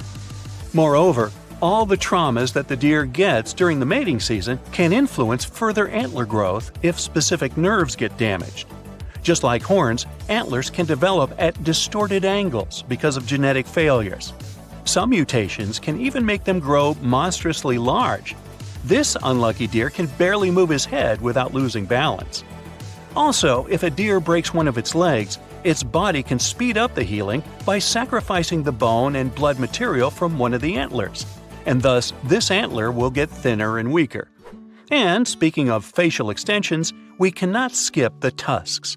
Please meet Babirusa from Indonesia. This ancient boar first emerged over 35,000 years ago. It's easy to confuse these big tusks with horns, but they are actually upper canines. They tend to pierce through the skin of the boar's face as it matures. Scientists believe that these intimidating tusks have evolved as a tool to protect eyes and throat while fighting with other males during mating season. But this design doesn't seem very thoughtful. If a male boar doesn't grind his tusks regularly, they can end up curling back into his own skull, which can blind him or even worse. Now, what if I told you that hoofs can grow out of control just like horns and antlers? It took evolution millions of years to turn the middle toe of the animal's foot bone into the hoof. And just like toenails, they tend to grow and curl into creepy shapes if they aren't cut regularly. When donkeys or horses don't have a chance to wear down their hoofs naturally by walking on hard surfaces, they tend to overgrow. This makes the animals walk on the balls of their feet and overstretch the tendons, which may result in pain and bone loss. And eventually, they can lose the ability to walk at all. So if you ever come across a horse with curly hooves, consider calling the experts to give it an emergency manicure. Perhaps one of the most obvious questions regarding the undersea world is, can a fish drown in the water? Yup, it can. Although gills are an amazing gift of nature, there are still many factors that may deprive a fish of healthy breathing. When the oxygen level in the water is too low, fish begin to suffocate. But it happens very rarely in the wild. Oxygen deficit usually appears in aquariums that are not washed and replenished often enough. Also, parasites, diseases, and an overall imbalance in water components can cause the fish to drown. And on that note, I need to hoof it on out of here. See you next time. Life on a high oxygen planet would be a wild and crazy ride. Imagine taking a deep breath and feeling like you just downed a shot of espresso. The sky is a deep shade of blue, and the trees around you are gigantic, lush and green, growing at a rapid pace. Daily exercise now becomes a breeze. With all that extra oxygen, you'd be able to run faster, jump higher, and lift heavier weights. Your morning run is basically effortless, and you notice that everything seems to move faster and with more energy. But you'd also have to watch out for the wildlife. The animals around you would be simply huge, and they'd move with a heightened speed and agility. Imagine getting chased by a cheetah that's hopped up on oxygen. It'd be like running from a Ferrari with legs. But how is this even possible? And how would high levels of oxygen affect the evolution of the planet and our life in general? To answer this question, you need to understand how oxygen works. Oxygen is like the fuel that powers the engines of life. It's a gas that's all around us, making up about 21% of the air we breathe. And don't let that small percentage fool you. Every time you take a breath, these little molecules get top priority access to your body's cells and help them produce energy. Without oxygen, your cells wouldn't have the energy they need to function properly, and your body would start to shut down. Oxygen is also incredibly versatile. It's used by a wide range of organisms, from tiny bacteria to massive elephants. It's even in the ocean. Marine organisms like plankton and algae produce a ton of oxygen, keeping the underwater world thriving. And not only is it a crucial component of life on Earth, It's also a fountain of youth. Oxygen keeps our skin glowing and our minds sharp. So don't forget to walk in the fresh air more often. But that's just the beginning. Oxygen is quite a multitasker, doing a bunch of different jobs at once. For starters, it's like the janitor of the atmosphere, cleaning up all the nasty pollutants and keeping the air fresh and clean. It's also the bodyguard of our atmosphere, protecting us from harmful UV rays and other dangerous cosmic stuff. Without it, we'd be like sitting ducks in the face of space radiation. And let's not forget about the impact of oxygen on the weather. It's like the puppet master, pulling the strings of the atmosphere and creating all sorts of wacky weather patterns. Tornadoes, hurricanes, thunderstorms, they're all just a product of oxygen doing its thing. And sure, these things are incredibly dangerous, but they also help redistribute nutrients and organic matter by lifting and transporting soil, leaves, and other debris to new areas. So they low-key help fertilize soil and provide nutrients for plants and other organisms. As you can see, the little oxygen molecules are working hard to keep everything in check. So what would happen if we suddenly raise the levels up to 30, 40, even 50%?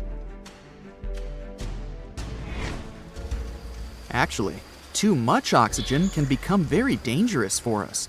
There's such a thing called oxygen toxicity. It can lead to a range of pretty bad symptoms and even the worst of outcomes. It's like eating too much candy. It might taste good at first, but you'll regret it later.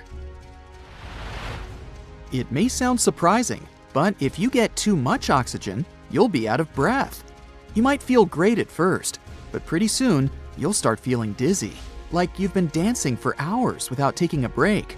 Also, high oxygen levels can be downright toxic to your body. It can leave you feeling like you got hit by a truck. In fact, something similar happened on Earth many years ago. For example, this kind of environment existed during the Carboniferous period, when plants first began to take root on land.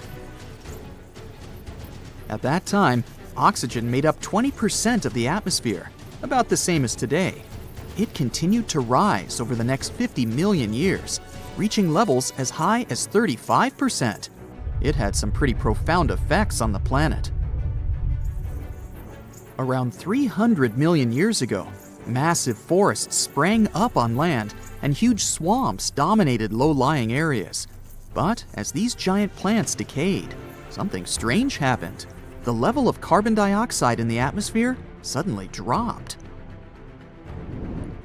Normally, when something decays, microbes break it down and create carbon dioxide. This gas helps us to trap the sun's heat and makes the planet warmer. But when these giant plants were buried under the deep swamps, microbes couldn't do their magic. All this made our planet much cooler, in a temperature sense. Who knew that something as simple as a breath of fresh air could have such a big impact? But this period of life on Earth helped us understand what our planet would look like if the oxygen level on it was much higher. And here's what we learned.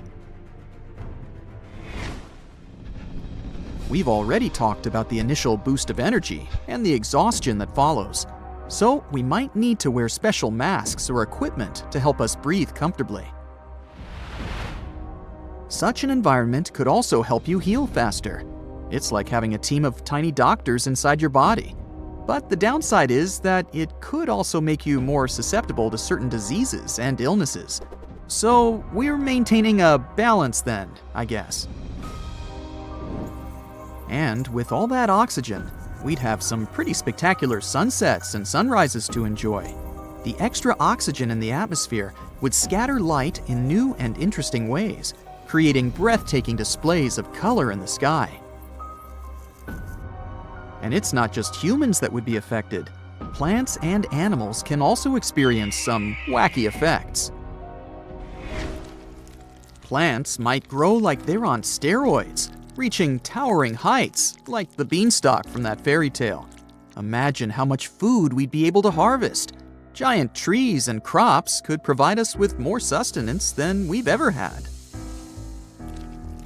And animals might experience some crazy mutations. The oxygen-loving species, like insects and arachnids, would be the winners of this situation. They would simply thrive in such a world, growing bigger and stronger than ever before. So, if you've ever been terrified of a giant spider that you found in the house, just imagine what it would be like if it were 5 times bigger. But for species that have adapted to lower oxygen levels, things don't look that great. Mammals, for example, would have a pretty tough time. This could lead to a shift in the balance of power among different species, with some thriving and others struggling to survive. Overall, we could see some seriously cool adaptations, like birds developing the ability to fly higher than ever before. Dealing with huge animals could be both exciting and challenging. We'd probably have to build stronger shelters and try to stay out of their way. All this could also lead to increased natural disasters, as well as damage to ecosystems and wildlife. Fires would ignite quickly and burn fiercely, making wildfires a constant threat. Even a simple spark from a campfire could potentially lead to disaster. We might need to rethink our cooking and heating methods to avoid any accidents. By the way, if we lived on a planet with less oxygen, say about 15%, we would also have a hard time. For example, our bodies would have to work much harder to obtain the same amount of oxygen as they do on Earth. We would probably experience fatigue and shortness of breath much more quickly, and physical exercise would be much more challenging. We could have some problems with memory and concentration. So the amount of oxygen we have now is the most ideal. Let's appreciate it. As you can see, living on such a planet would be a real roller coaster. It would require some serious caution. But as long as we were careful, we'd be able to enjoy the benefits of all that extra oxygen in the air. Just be prepared for some wild and wacky effects along the way. You're walking along a hot desert under the scorching sun. You run out of supplies. There's no more water. You dream about rain, but there are no clouds in the sky. With each step, you lose more and more strength and fall. You notice a small pond nearby. Is it real water or just a mirage? You can't get to your feet, so you crawl there. The water is getting closer by the minute, but not because you're moving towards it. It's the water approaching you.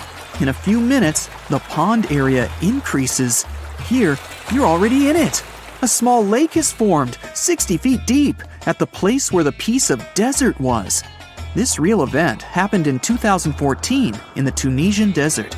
No one knows exactly on what day the lake appeared, since this part of the south of Tunisia is sparsely populated. At first, shepherds passing by saw the lake and didn't believe their eyes. In the next few hours, hundreds of locals came running to the place. They began to swim, jumping into the water from the surrounding rocks. But a few days later, something strange happened to the lake. In the beginning, it was a crystal clear turquoise blue color, but then it turned dark green. People didn't attach any importance to this and continued to swim. They shouldn't have done that.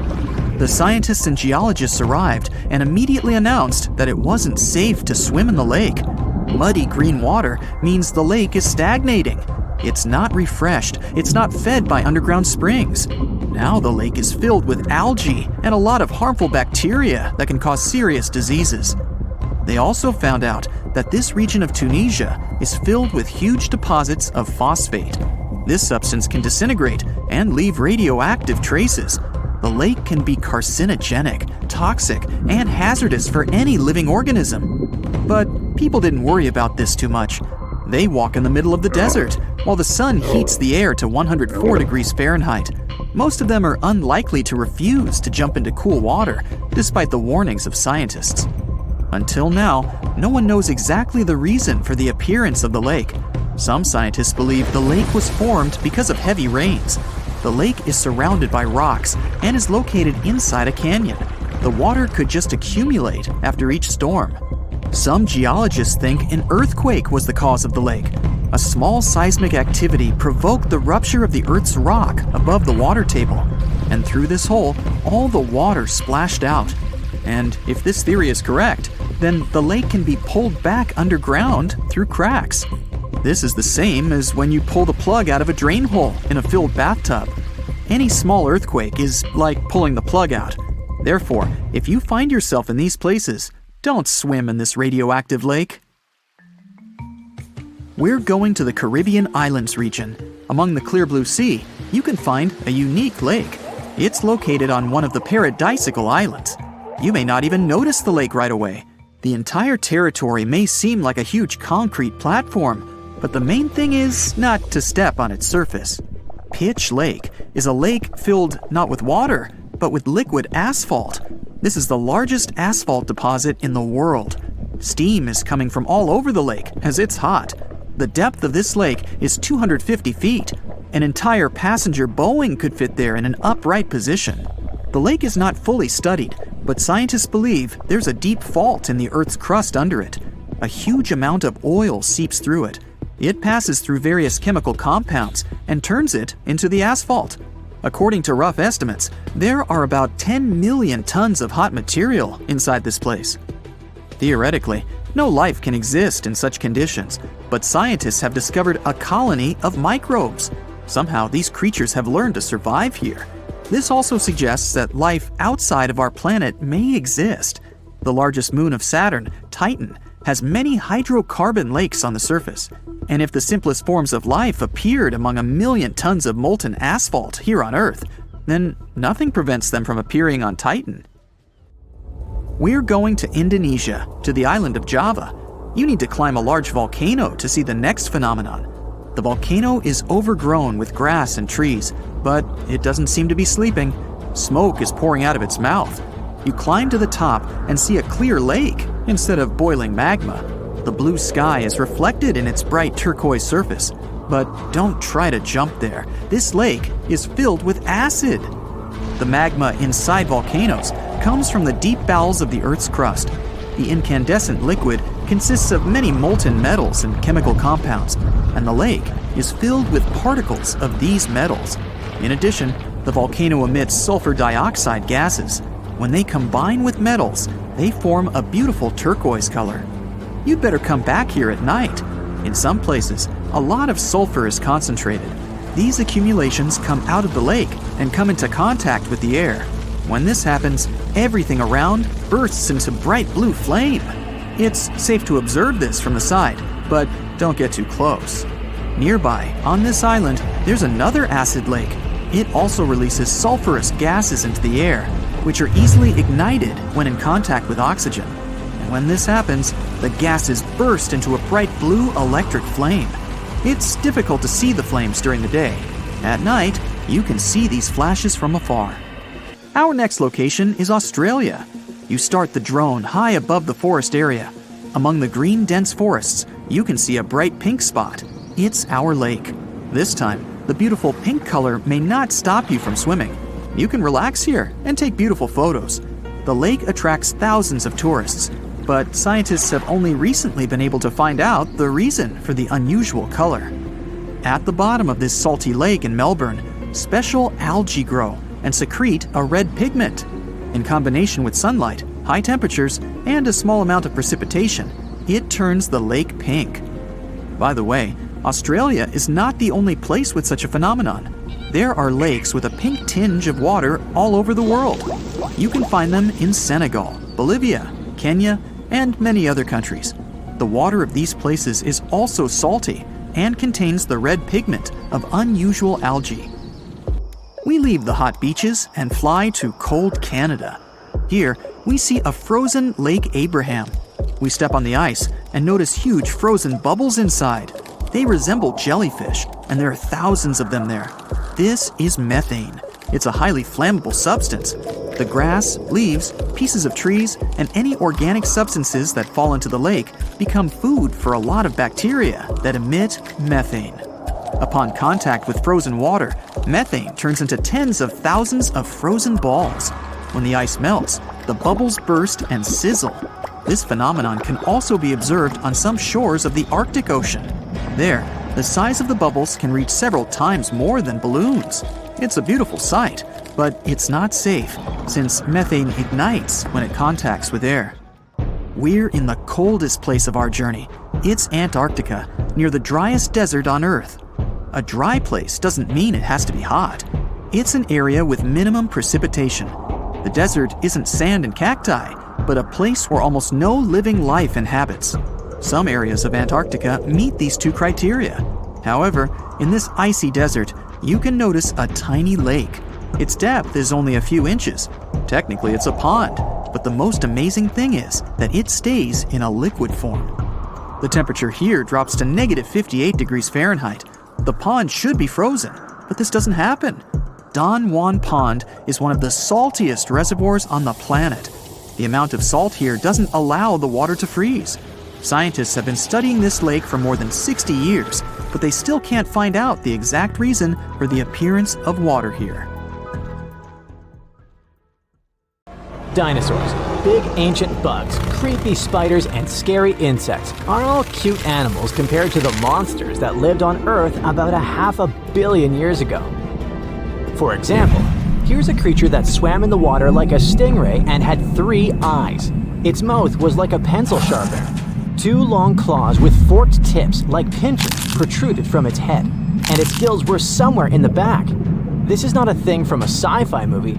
This is Mosaura. Its remains are preserved in excellent condition.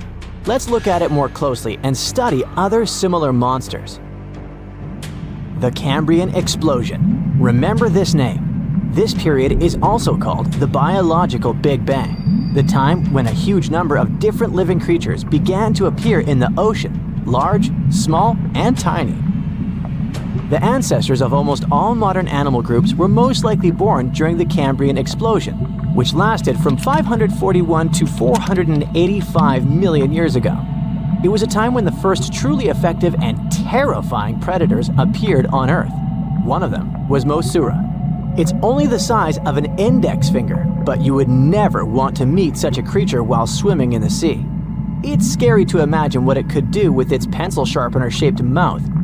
And you probably wouldn't be able to hide from it because, come on, it had 2 eyes on the sides and 1 big eye on its forehead. Mosaura belonged to a group of arthropods. Scientists called it a sea moth since it reminded them of a moth. This thing used a flap-like apparatus similar to wings to float in the water like a stingray. This monster was quite creepy, but its appearance may seem familiar because it's a distant relative of modern spiders, crabs, centipedes, and moths. Scientists found several 506 million-year-old Mosaura fossils, but unlike many other similar finds, these ones have been preserved in excellent condition. The found fossils showed sharp claws, a toothy jaw, and large gills in the tail section. Some parts of the fossil were so clear that they revealed the details of the creature's internal anatomy, including parts of its nervous and circulatory systems and digestive tract. It had jointed limbs like those of modern insects and crustaceans.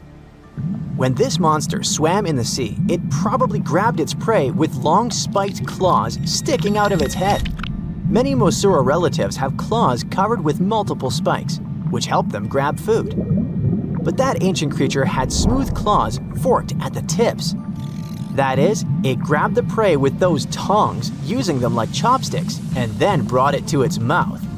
Of course, this is an assumption, and nobody saw how this creature actually did it. Unlike many other similar animals, Mosaura's posterior segmented body was studded with gills. Scientists don't know why this was necessary, but they assume that such an unusual breathing system helped to adapt to an environment with low oxygen content. Perhaps Mosaura led a very active reproductive lifestyle that required high oxygen consumption. Creepy, dangerous, and reproducing fast. An excellent set of qualities for one of the most dangerous predators of antiquity. But what did Mosaura eat? It probably caught different types of worms and small arthropods. It's nice to think that this monster lived so long ago and was so small. But what if this creature was the size of a shark and was swimming in the ocean these days? Perhaps it would become a dominant dweller and people would swim much less along the coast. Mosura lived in the water but was discovered in the Burgess Shale rock formation in the Canadian Rockies. Many mountains on Earth were once the seabed inhabited by strange creatures. One of them was Opabinia. It had 5 eyes, a mouth facing backward, a long trunk and claws instead of a nose. Wait, what? It's too strange even for science fiction, even for outer space. In its eccentricity, Opabinia was perhaps the loneliest creature on Earth. Scientists couldn't find another species that would be similar to this individual until recently. Meet Utaurora. It seems to belong to the same species as Opabinia. Its inch-long body was divided into 14 to 15 furrows. Each of them ended in a pointed flap. Opabinia had the same body, but it's unlikely that both monsters were friends. The difference between their timelines was several million years.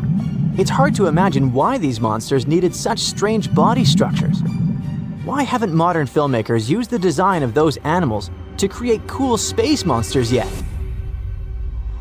Okay, they were creepy creatures, but what about weird and kinda useless ones? Scientists have discovered Su, a legless creature with no head turned inside out. Huh? This 444 million year old creature was found in South Africa, north of Cape Town. They called it Su after the discoverer's mother. In fact, it's some kind of new arthropod species that may have lived in low oxygen waters. This creature was turned inside out, and the outer shell with the legs and head was lost. Thanks to mineralization, muscles, tendons, and even Su's intestines were preserved on the fossil. It's a great success to find such detailed remains of an ancient creature. However, scientists still can't determine the evolutionary history of this species. They're sure that it was a primitive marine arthropod. Okay, we can see that 500 million years ago, Earth was filled with creepy monsters, which fortunately are now extinct. But what about trees? Were they the same as we see now? Or was there something else? Something creepy? Oh yeah. Scientists have discovered a new kind of living organism similar to a tree or a mushroom. It was gigantic and had a very minimalistic design. Meet the Prototaxites. It's basically just a big stick with a round end poking out of the ground. It was smooth, didn't have the usual tree bark, and looked more like a mushroom without a cap. But scientists have recently found out that it wasn't a mushroom at all. Prototaxites probably belonged to a previously unknown branch of life. Prototaxites is considered to be the first giant organism in the history of the planet that lived on land. It existed about 420 to 375 million years ago during the Devonian period. It was the time when plants began to spread across dry land, forming large forests. Over time, they began to grow leaves and form roots in the ground. Then, the first seed plants appeared. The real colonization of land began. The first arthropods, such as centipedes, arachnids, and other unpleasant creatures, began to walk among those forests. Meanwhile, the water was filled with a huge biodiversity. There was a giant supercontinent on the planet, and smaller parts began to break off it. During this period, Prototaxites towered over the land. Some of these things reached 26 feet high and 3 feet wide. It's like a 3-story house and as thick as a palm tree. But what was it? A plant? A mushroom? Algae, perhaps? Scientists discovered them in the middle of the 19th century, but only in 2007 did they conduct chemical analysis. Research showed that it was most likely a giant mushroom, but in 2025, scientists refuted this conclusion. It turns out this may have been an unknown life form that existed separately from the kingdom of fungi, animals, plants, and protists. Scientists noticed that the inner part of Prototaxites consisted of a number of tubes. There are similar tubes inside mushrooms, but the tubes of that ancient living thing branched and joined differently. They even had a different chemical composition. The main building block of mushrooms is chitin, but the Prototaxites contained chemicals similar to lignin, a substance found in the bark of trees and other plants, and its anatomy differs from the structure of any other organism known to us. What were they doing on Earth? Just chilled and enjoyed the bloom of life? Did they produce some kind of fruit, like a banana with eyes and claws? Scientists don't know. What if it was something that was brought to Earth from outer space? What if they were flowers planted by another civilization? What do you think?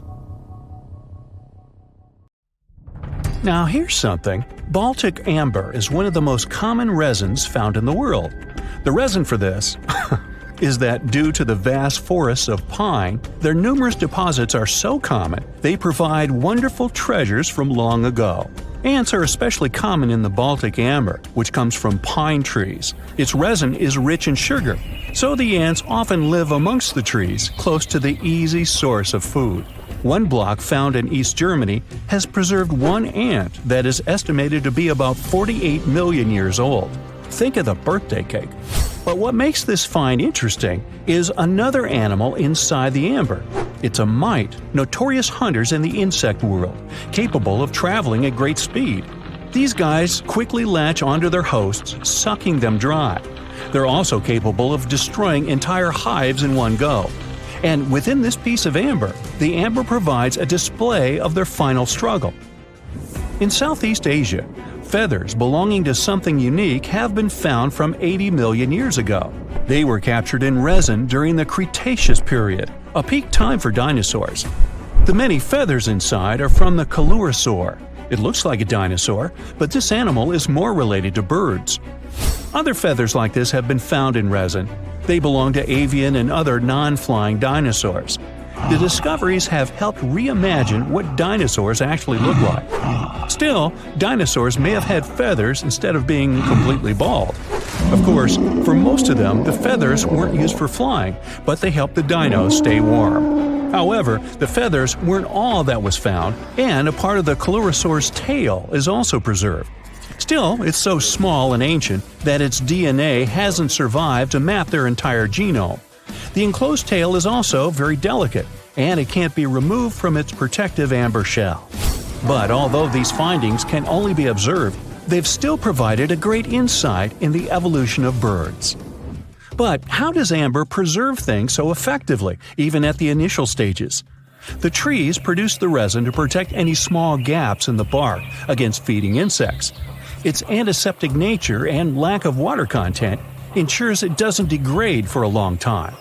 This also makes it more resilient as it petrifies over long periods, eventually becoming a fossil. Some of the oldest amber ever found was from the Triassic period, showing how long it can last. The pieces from Italy are about 230 million years old. And inside one of these ancient droplets holds the oldest arthropod ever recorded. This mite found inside has provided a broader understanding to their evolution. Today, they're known to mainly annoy gardeners by feeding on the petals of flowering plants. However, at the time the mite was caught, flowers didn't have any petals, and it would be without this tasty meal for another 100 million years. Now, 100 million years ago, Myanmar was part of Gondwana, the great supercontinent. At that time, Myanmar wasn't part of Asia yet. But it was still lush with a great forest, which contained many species of lizards that lived amongst the undergrowth, hiding away from dinosaurs. Many of them had been stored within amber. This fact helped discover ancestors of geckos and chameleons. By using CT scans, scientists have analyzed them, providing a glimpse into the formation of their scales, teeth, feet, and claws. It also provided an understanding of how these archaic creatures once appeared. Although mostly pieces of lizards, by using modern technology, the scientists have been able to create 3D images of the lizard. These images can reveal how those guys appeared in their full form. The images show that they still retain some of their exact features to this day, like the chameleon's sticky pads used for climbing. A salamander fossil from around 20 million years ago is one of the most intact specimens ever found in amber. Details of its final moments show that it had been attacked before getting stuck in the resin. However, what's confusing about this find from the Miocene era is that the amber was found in the Caribbean, but it came from a tree that's closer related to those from East Africa. The lizard also has ancestry from the same area. Finds like this have opened a whole new understanding about how these small lizards migrated. It's expected that they would have ridden fallen logs, which took them across the seas to new homelands, not only to the Caribbean, but to all continents except for Antarctica. Nobody goes there, it's too cold. In the Dominican Republic, you can find some of the rarest of all ambers. This Dominican amber came from neotropical forests from around 20 million years ago. Many of the trees that made the resin are now extinct. The amber is almost completely see-through and can come in an array of beautiful colors. The most common colors are red, yellow, and even blue, and are easily mistaken for gemstones. One was found with a flea caught in it, dating to when the forest was at its peak and the mammalian variety thrived. Fleas were likely common at the time, and this flea in particular had recently fed on a mammal before getting stuck. However, something more intriguing was found within the flea. While scientists checked what mammal DNA was within the flea, they found that it was carrying an ancient bacterial blight. These blights have been constant throughout Earth's history, dramatically decreasing populations of animals and plants. This now extinct blight in the amber helped scientists determine how much the bacteria have evolved and how it spread. Now, most remnants of insects inside amber aren't much more than the exoskeleton bodies. But with some found in Myanmar, they were so well preserved that even the color of the insects is still intact. Colors in nature appear in three different ways. The first is bioluminescence, that's produced by a chemical reaction within a living organism. The second is about pigments, where the color appears in an animal or plant tissue.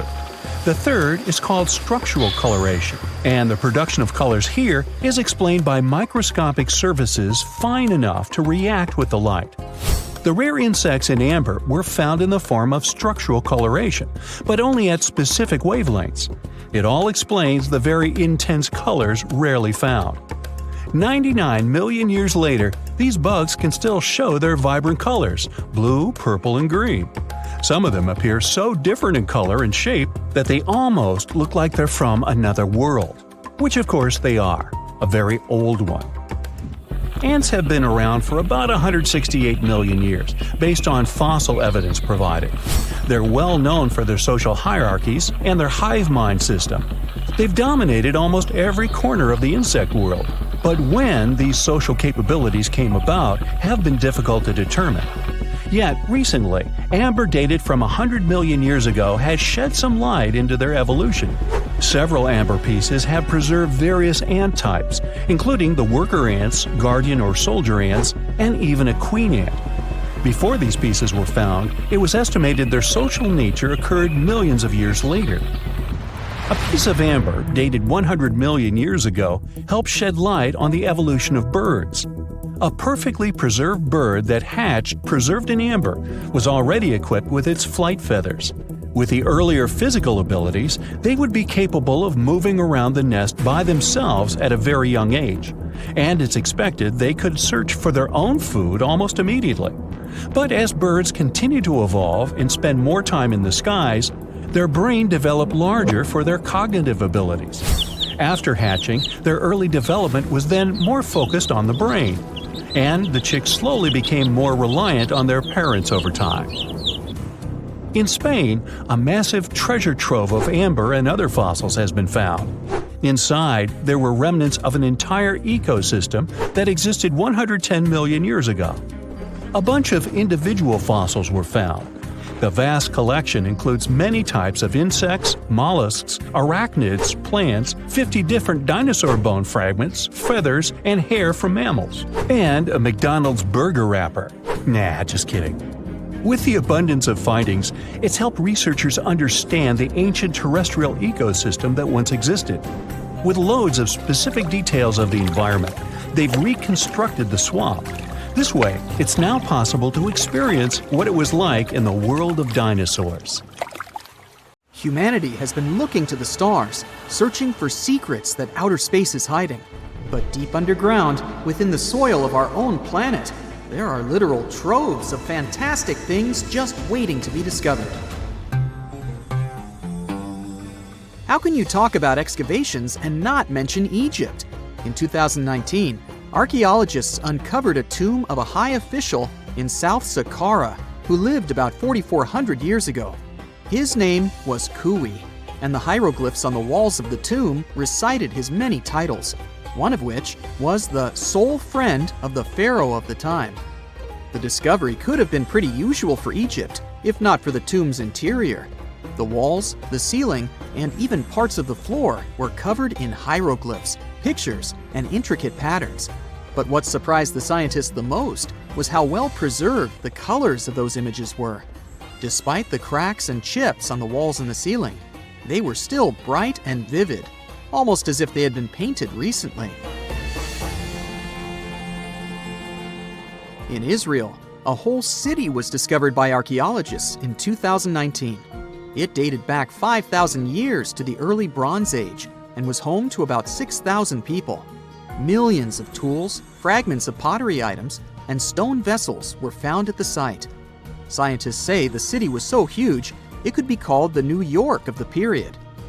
The megalopolis was carefully planned, with dozens of streets, alleyways, and public and residential areas.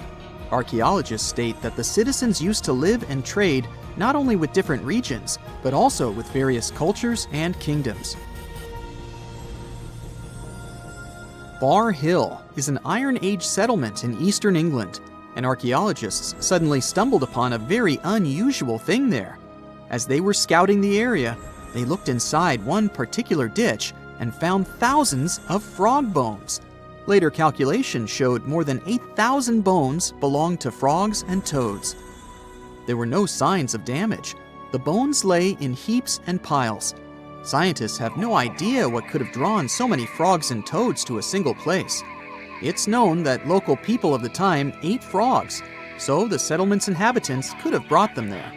Other versions state that the frogs could have come for the large amounts of insects feeding on the crops, or they may have been looking for a body of water and got trapped in the ditch. As for now, the frog mystery remains unsolved. Not so much mysterious as amusing. A nearly 1,800-year-old insult was found carved in stone, not far from Hadrian's Wall in England. An ancient Roman fort just south of the wall had a lot of writing tablets, but this particular one was especially curious because of its contents. The stone mentioned some Secundinus and said a pretty nasty thing about him. In fact, this is the first stone graffiti ever found that indicates Romans did have quarrels amongst themselves. A rancher in Wyoming, not far from the town of Newcastle, was going about his ranching business when he suddenly stumbled upon a weird bone sticking out from the soil. As he carefully dug it out, he realized the bone belonged to a huge creature. It was larger than a bear. But even so, there were no bears in the area. The rancher called scientists to figure out what it was all about. When they excavated the parts, they ended up with 3 skeletons of dinosaurs, Triceratops to be precise. Researchers were astounded by the discovery for 2 reasons. First, the skeletons were surprisingly complete. There were limb bones, skull parts, feet, and parts of tails. Second, Triceratops had been considered loners because all the previously found skeletons were found alone. In this case, there were 3 of them. One seemed to be a youth, while the 2 others were probably its parents. Judging by the tooth marks on the bones of the largest of the 3, a T-Rex attacked the family, and they couldn't escape from the huge predator. The catacombs of Paris are yet to be fully charted, and strange things keep coming up down there. One of them was found in August of 2004. The local police were having a routine training exercise in the caverns not far from the Eiffel Tower when they unexpectedly came upon a large cave transformed into a fully equipped movie theater. The chamber had an arena where the viewers would sit, a full-sized screen, a projector, and many movies to watch. Interestingly, they were all regular ones, featuring 50s noir films and more recent pictures. There was also a second, smaller cavern adjacent to the first one, which was used as a restaurant. Someone installed an electricity system and at least 3 phone lines in the underground cinema. But the most sinister thing happened when the officers returned to the site 3 days later to further investigate the matter. They found that all the power cables and phone lines had been cut. and a mysterious handwritten note was lying in the middle of the floor, saying, "Do not try to find us." Nobody still knows who built that underground movie theater and why. In 1948, the first report came about a puzzling 93-mile-long wall built in Jordan. It's still unknown who made it, when, and why. Its purpose is not defensive. It was too low and narrow to have protected anything from anyone. It lies in ruins today, of course, but when it was still quite new, most of it was about 3 feet tall and 1.5 feet wide. The most popular theory explains that the strange wall might have served as a farmland boundary. Researchers found traces of ancient agricultural lands to the west of the wall. The boundary might have protected those from hungry goats emerging from the east with nomadic tribes. While we're still in Jordan, there's one more mystery here: stone circles that date back 2,000 years. They're pretty big, with a diameter of about 1,300 feet or more. So far, scientists have discovered 11 of these big circles. Yes, that's their official name. Still, they're just a couple of feet high, making them even more puzzling. Originally, researchers believed they were huge corrals for animals, but there are no openings between the stones the circles are made from to let people or cattle in or out. Currently, no one knows who built these ancient structures or why. Archaeologists in Glasgow excavated a 5,000-year-old stone slab in 2016 and then buried it again. The slab is called the Cockno stone and has been known to the locals since the 19th century. The stone is large and flat, measuring 43 by 26 feet, and has swirling decorations that had been found at many other prehistoric sites across the globe. The stone was first fully excavated in 1887, but within the following decades, it was covered in graffiti by unknown people. So, to avoid further damage, a group of archaeologists buried it in the ground again in 1965. And then, in 2016, another group of researchers unearthed the Cockno stone again to record the artwork using modern photography and surveying techniques. You've heard all about Stonehenge, but what about the Superhenge? In 2015, archaeologists couldn't believe their eyes when they discovered a whole number of stone monoliths just a couple of miles away from Stonehenge. They had once stood upright, but about 4,500 years ago, the wind and erosion of the ground must have pushed them over, which is why nobody had discovered them earlier. Their purpose remains unknown, but scientists have a few theories. It could have been a giant Neolithic monument, or it could have formed a C-shaped arena leading down to the Avon River nearby. The springs and a valley completed the picture, so the Superhenge might have served as some sort of a decoration or even as part of a larger structure combined with the Stonehenge not far away. Antarctica wasn't always a frozen wasteland. A long time ago, it was full of life, and 56 million years ago, something terrifying stalked its jungles. A giant flesh-eating bird. It was around 6 feet tall and weighed as much as a lion. For millions of years, nothing could challenge it. So why did it disappear? And could there be even bigger predators still hidden beneath the ice? Paleontologists found 2 massive claw bones in Antarctica, sharp, curved, and powerful, belonging to this bird. They were dug up from the Epresian-aged rocks of Seymour Island, which means they're around 40 to 50 million years old. Their shape left no doubt. These were the so-called terror birds. Their scientific name is Forus raceti, some of the most fearsome predators to ever walk the earth. They were flightless and didn't even need wings. Instead, they could sprint at breakneck speeds, like ostriches from a nightmare. For millions of years, these birds ruled South America. But now, for the first time, their presence has been confirmed in Antarctica. No surprise here. Back then, South America and Antarctica were still connected, allowing animals to easily commute between continents. So these birds probably migrated south to adapt to life on Antarctica's prehistoric landmass. It didn't just survive here, it thrived. But at some point, this nightmare of an animal vanished. Why? Most likely because of the temperature changes. Antarctica was cooling, slowly turning into the frozen wasteland we know today.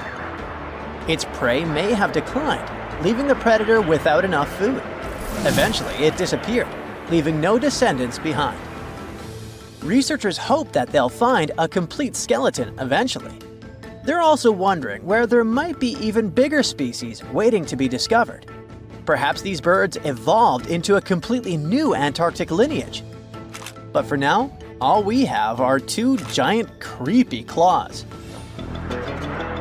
People often think that there are almost no animals or plants in Antarctica. But that's not true at all. Penguins waddle around, and forget the cute tiny ones. Antarctica used to have 6-foot-tall monsters. The emperor penguins are the largest penguin species alive today. They can dive over 1,800 feet deep and hold their breath for over 20 minutes. There were giant ancient penguins around 38 million years ago. They were the size of humans. Fossils show they had long, sharp beaks, making them terrifying hunters of fish and squid. The fish there are also absolutely fascinating. Forget giant squids. Colossal squids are nightmares even bigger. Some reach over 40 feet long with massive, super sharp beaks and eyes the size of dinner plates. Finally, orcas, the apex predators of the Antarctic Ocean.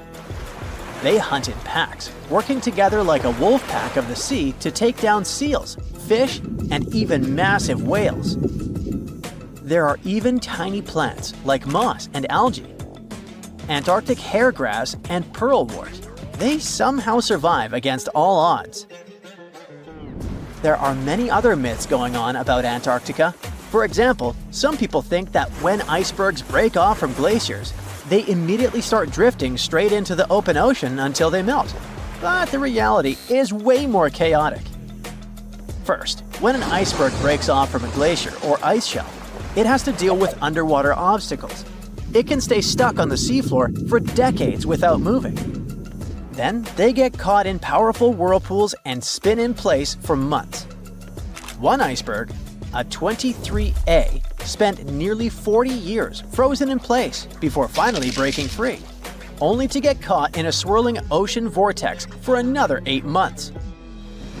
After that, their paths are influenced by ocean currents, tides, winds, and even underwater topography. They don't just float freely. Their movements are full of literal, unexpected twists. And speaking of glaciers, another strange rumor is that some humans can't travel more than 311 miles inland in Antarctica because of an impassable ice wall, freezing jet fuel, deadly winds, and no oxygen. But this is completely false. Antarctica has been explored by planes, vehicles, and even scientists on foot. There's an entire research station sitting at the South Pole. People live there all year long. The ice wall is real, a massive ice cliff rising above the ocean. But that isn't some secret barrier, it's an ice shelf. These are thick slabs of ice that form when glaciers slowly flow off the land and spread over the ocean. Almost 3/4 of Antarctica's coastline is made up of them, but they don't form some giant ring around the world. Antarctica is one of the most extreme places on Earth, but we've conquered its challenges, and we keep learning more about it every year. That's why every year, millions of dollars are poured into keeping research stations running, protecting wildlife, and making sure the people who live there have everything they need. But where does all this money go? Well, Antarctica stations are basically small cities. There's electricity, heating, water purification, food storage, and medical facilities. The biggest station, McMurdo, is basically a town with over 1,000 people in summer. It has everything from a fire station to a gym. The South Pole Station is super deep inland, so it's one of the hardest places to supply. Getting food and fuel there requires airplanes flying thousands of miles in extreme cold. But the internet loves a good mystery. When Google Maps revealed what looked like a massive doorway in Antarctica, conspiracy theorists went wild. People joked about everything from Bigfoot's vacation home to a secret base, or even a Star Trek spaceship hangar hidden in the ice. But there's a way simpler and less exciting explanation. It's actually a grounded iceberg, a chunk of ice that got stuck in shallow water and is now slowly melting. As ice moves across the landscape, it flows around bumps and obstacles, creating odd shapes. The process of melting, breaking apart, and refreezing can carve ice into unexpected forms. Antarctica also has incredibly strong downward-blowing winds that sculpt ice into dramatic formations over time. No secret doorway, unfortunately. And speaking of doors, for years, Ushuaia, Argentina, has been called the gateway to Antarctica, the last stop before the icy continent, the place where expeditions begin. But there's another option. Punta Arenas, Chile. Let's compare them. Ushuaia is closer to Antarctica. It's the top departure point for tourists going on cruises. But no regular flights to Antarctica. No major scientific bases operating from here. It's basically controlled by the military, which refuses to allow private flights, only commercially operated ships. Yes, Punta Arenas is further from Antarctica, but 22 countries and global organizations use it as their main base. There are regular flights to Antarctica happening there every year. Private airlines can actually operate here, making it the real air connection to Antarctica. Ushuaia may have the best location physically, but Punta Arenas actually runs the show. Argentina made a huge error in picking its Antarctic airbase. Instead of setting up a simple, accessible base at sea level, they built Marambio Base, very high on rough terrain, completely impossible to reach by land. Everything has to be flown in by helicopter, making operations slow, expensive, and frustrating. For 50 years, Argentina stubbornly stuck to this bad decision, while Chile set up efficient, well-planned bases that the world now uses. If things don't change, Ushuaia will be nothing more than a tourist stop. But what's terrifying is that Antarctica seems to be returning to its past. It's supposed to be the coldest place on Earth, but something shocking happened just recently. For the first time in recorded history, temperatures in Antarctica broke 68 degrees Fahrenheit. This continent is buried under miles of ice. Usually, temperatures there can drop to minus 112 degrees. But in the winter of 2020, scientists recorded an insane 69 degrees on Seymour Island, hotter than many places in Europe at that time. Scientists believe there are several reasons for that. First, there are changes in the way heat moves around the planet's waters. Second, melting permafrost due to the planet warming. It looks like the climate is changing faster than expected. We've all been afraid of the dark at some point in our lives, haven't we? I mean, do you remember getting tucked into bed by your mom or dad after they read you some scary fairy tale with monsters and dragons, or even dinosaurs?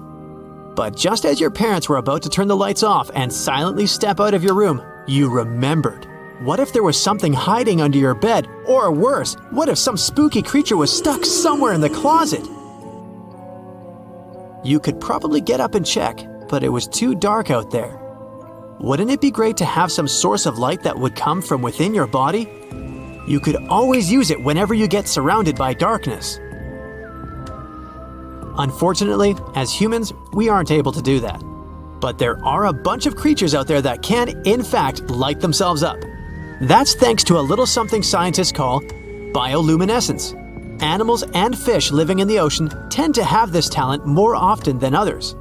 And you can find these creatures anywhere, close to the surface or deep down at the bottom. 2.5 miles deep if you have a knack for numbers. These creatures use their light for a lot of things, like communicating with other members of their species, luring in prey, and even scaring away enemies. Bioluminescence is basically an organism's ability to emit its own light. Chemistry has a lot to do with it. Such animals use two chemicals, one called luciferin and the other called luciferase. Add a bit of oxygen and bam! Light! Should you ever wonder if you actually observe bioluminescence or if someone just dropped a glow stick in the ocean, Be on the lookout for neon blue, green, or even red sparkles in the sea. They're usually spread over a large area. This can even make the water look like glitter or a starry sky. You can thank squid, tiny crustaceans, and algae for this romantic atmosphere. Now, I've got another unusual phenomenon for you. How about a golden waterfall? I'm not kidding, it actually exists, and it's a natural phenomenon. To see it, you have to drive to Yosemite National Park to the Horsetail Fall. Make sure to plan your trip in winter or early spring. That's the only time during the year when you can see this awesome phenomenon. It doesn't need any scientific explanation. It's nothing more than sunlight at dusk hitting the waterfall in such a unique way that it makes it look like a river of lava. Or gold, your choice. That's the reason why during this time of year, the Horsetail Fall is also named the Fire Fall. Unfortunately, this phenomenon is becoming less and less visible within the years, mostly because of drought and other issues connecting with the melting of snow. So, should you ever decide to visit, keep an eye on the waterfall since the effect is very brief.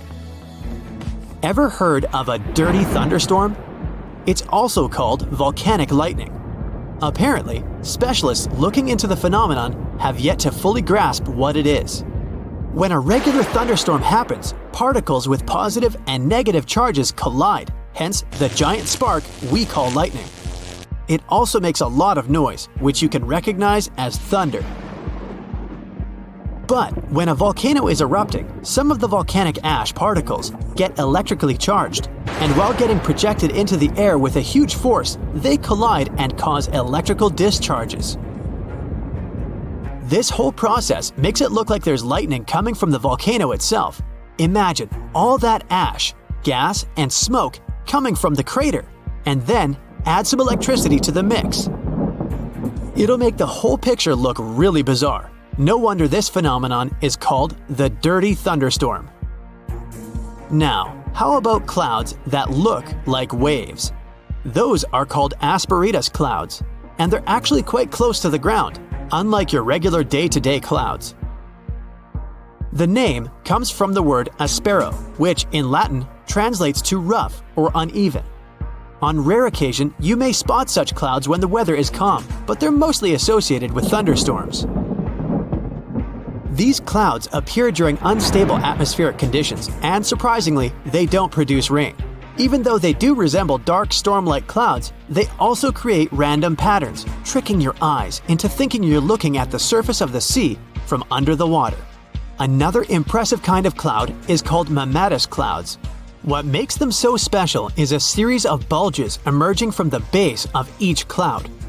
One such cloud enters a level in the atmosphere where the wind direction changes. You can see these wave-like patterns in the sky. Australia is the place for you if you like surfing, but not all the waves you can catch there are made of water. Near a town called Hayden, there's a mysterious wave made out of rocks. This granite formation supposedly dates back to 2.63 billion years ago. That's way before dinosaurs started hanging around the planet. Standing at 49 feet high and 360 feet long, the wave was formed as a result of two processes: weathering and erosion. There's softer sediment at the base of the wave rock, which was chemically weathered by groundwater. Winds and rain did the rest of the job, causing the erosion of the rest of the formation. Its red, yellow, and gray stripes are made of iron hydroxide, carbonates, and other chemical compounds that were washed down by the rain. You've made it to Australia, so stick around a bit more. There's one more location here that seems unreal. You'll need to fly over this one, however, if you want the best picture. In the western part of the country, surrounded by green woodlands, there's a series of lakes. They're all a staggering shade of bright pink. Out of them all, the most famous is Lake Hillier, a 2,000-foot-long reservoir. It's surrounded by both sand and a forest of eucalyptus trees. This makes the cartoon-like hue of the lake stand out even more. One of the many theories explaining the color of these mysterious lakes is connected with algae. These algae appear to gather high levels of a substance called beta-carotene, which has a red-orange pigment in it. Another explanation involves haloarchaea. Those are microorganisms that sometimes look red. Even if you don't enjoy flying, the lakes are great for taking a swim. They're not toxic, even though they have loads of salt in them. This means you'll be able to stay afloat easily, and the water won't damage your swimsuit. During winter up north in Canada, a bizarre phenomenon happens at Lake Abraham in Alberta. Underneath the frozen surface, you can spot some weird objects that look like frozen jellyfish. It's definitely not the case, as these creepy formations are just frozen methane bubbles. Those are pockets of gas that were trapped underwater and got stuck there after the lake had frozen. They appear when leaves and grass fall into the water and bacteria digest them. This process transforms them into methane. This phenomenon is as beautiful and strange as it is dangerous. The pockets of methane can easily become highly flammable. When the temperatures rise during the spring, the ice melts and these bubbles start popping and fizzing. It's a spectacular sight to observe. Picture a lake filled with soda. Remember not to bring any source of fire. It can be very dangerous for visitors. You can check out these types of lakes all across Canada's Banff National Park. Nature often tends to make its own music. Just listen to the sound of crickets at night, or the soothing noise of a waterfall. But in Bucks County, Pennsylvania, there's a strange geological phenomenon which takes nature soundtracks to a completely different level. These are called the ringing rocks, and scientists still can't explain their unusual behavior. If you strike these rocks with a heavy object, like a hammer or another rock, the stones will make a ringing sound, as if they were hollow, but they're not. What makes the ringing rocks even more bizarre, apart from the mysterious sound they make, is that no animal wants to hang around there. Even though the rocks are surrounded by a thick forest, scientists haven't managed to trace any animal activity in the area yet. Even more striking is the fact that despite all the trees around the rocks, you won't find any leaves lying on the boulders. What makes these rocks so unappealing for both animals and vegetation is still up for debate.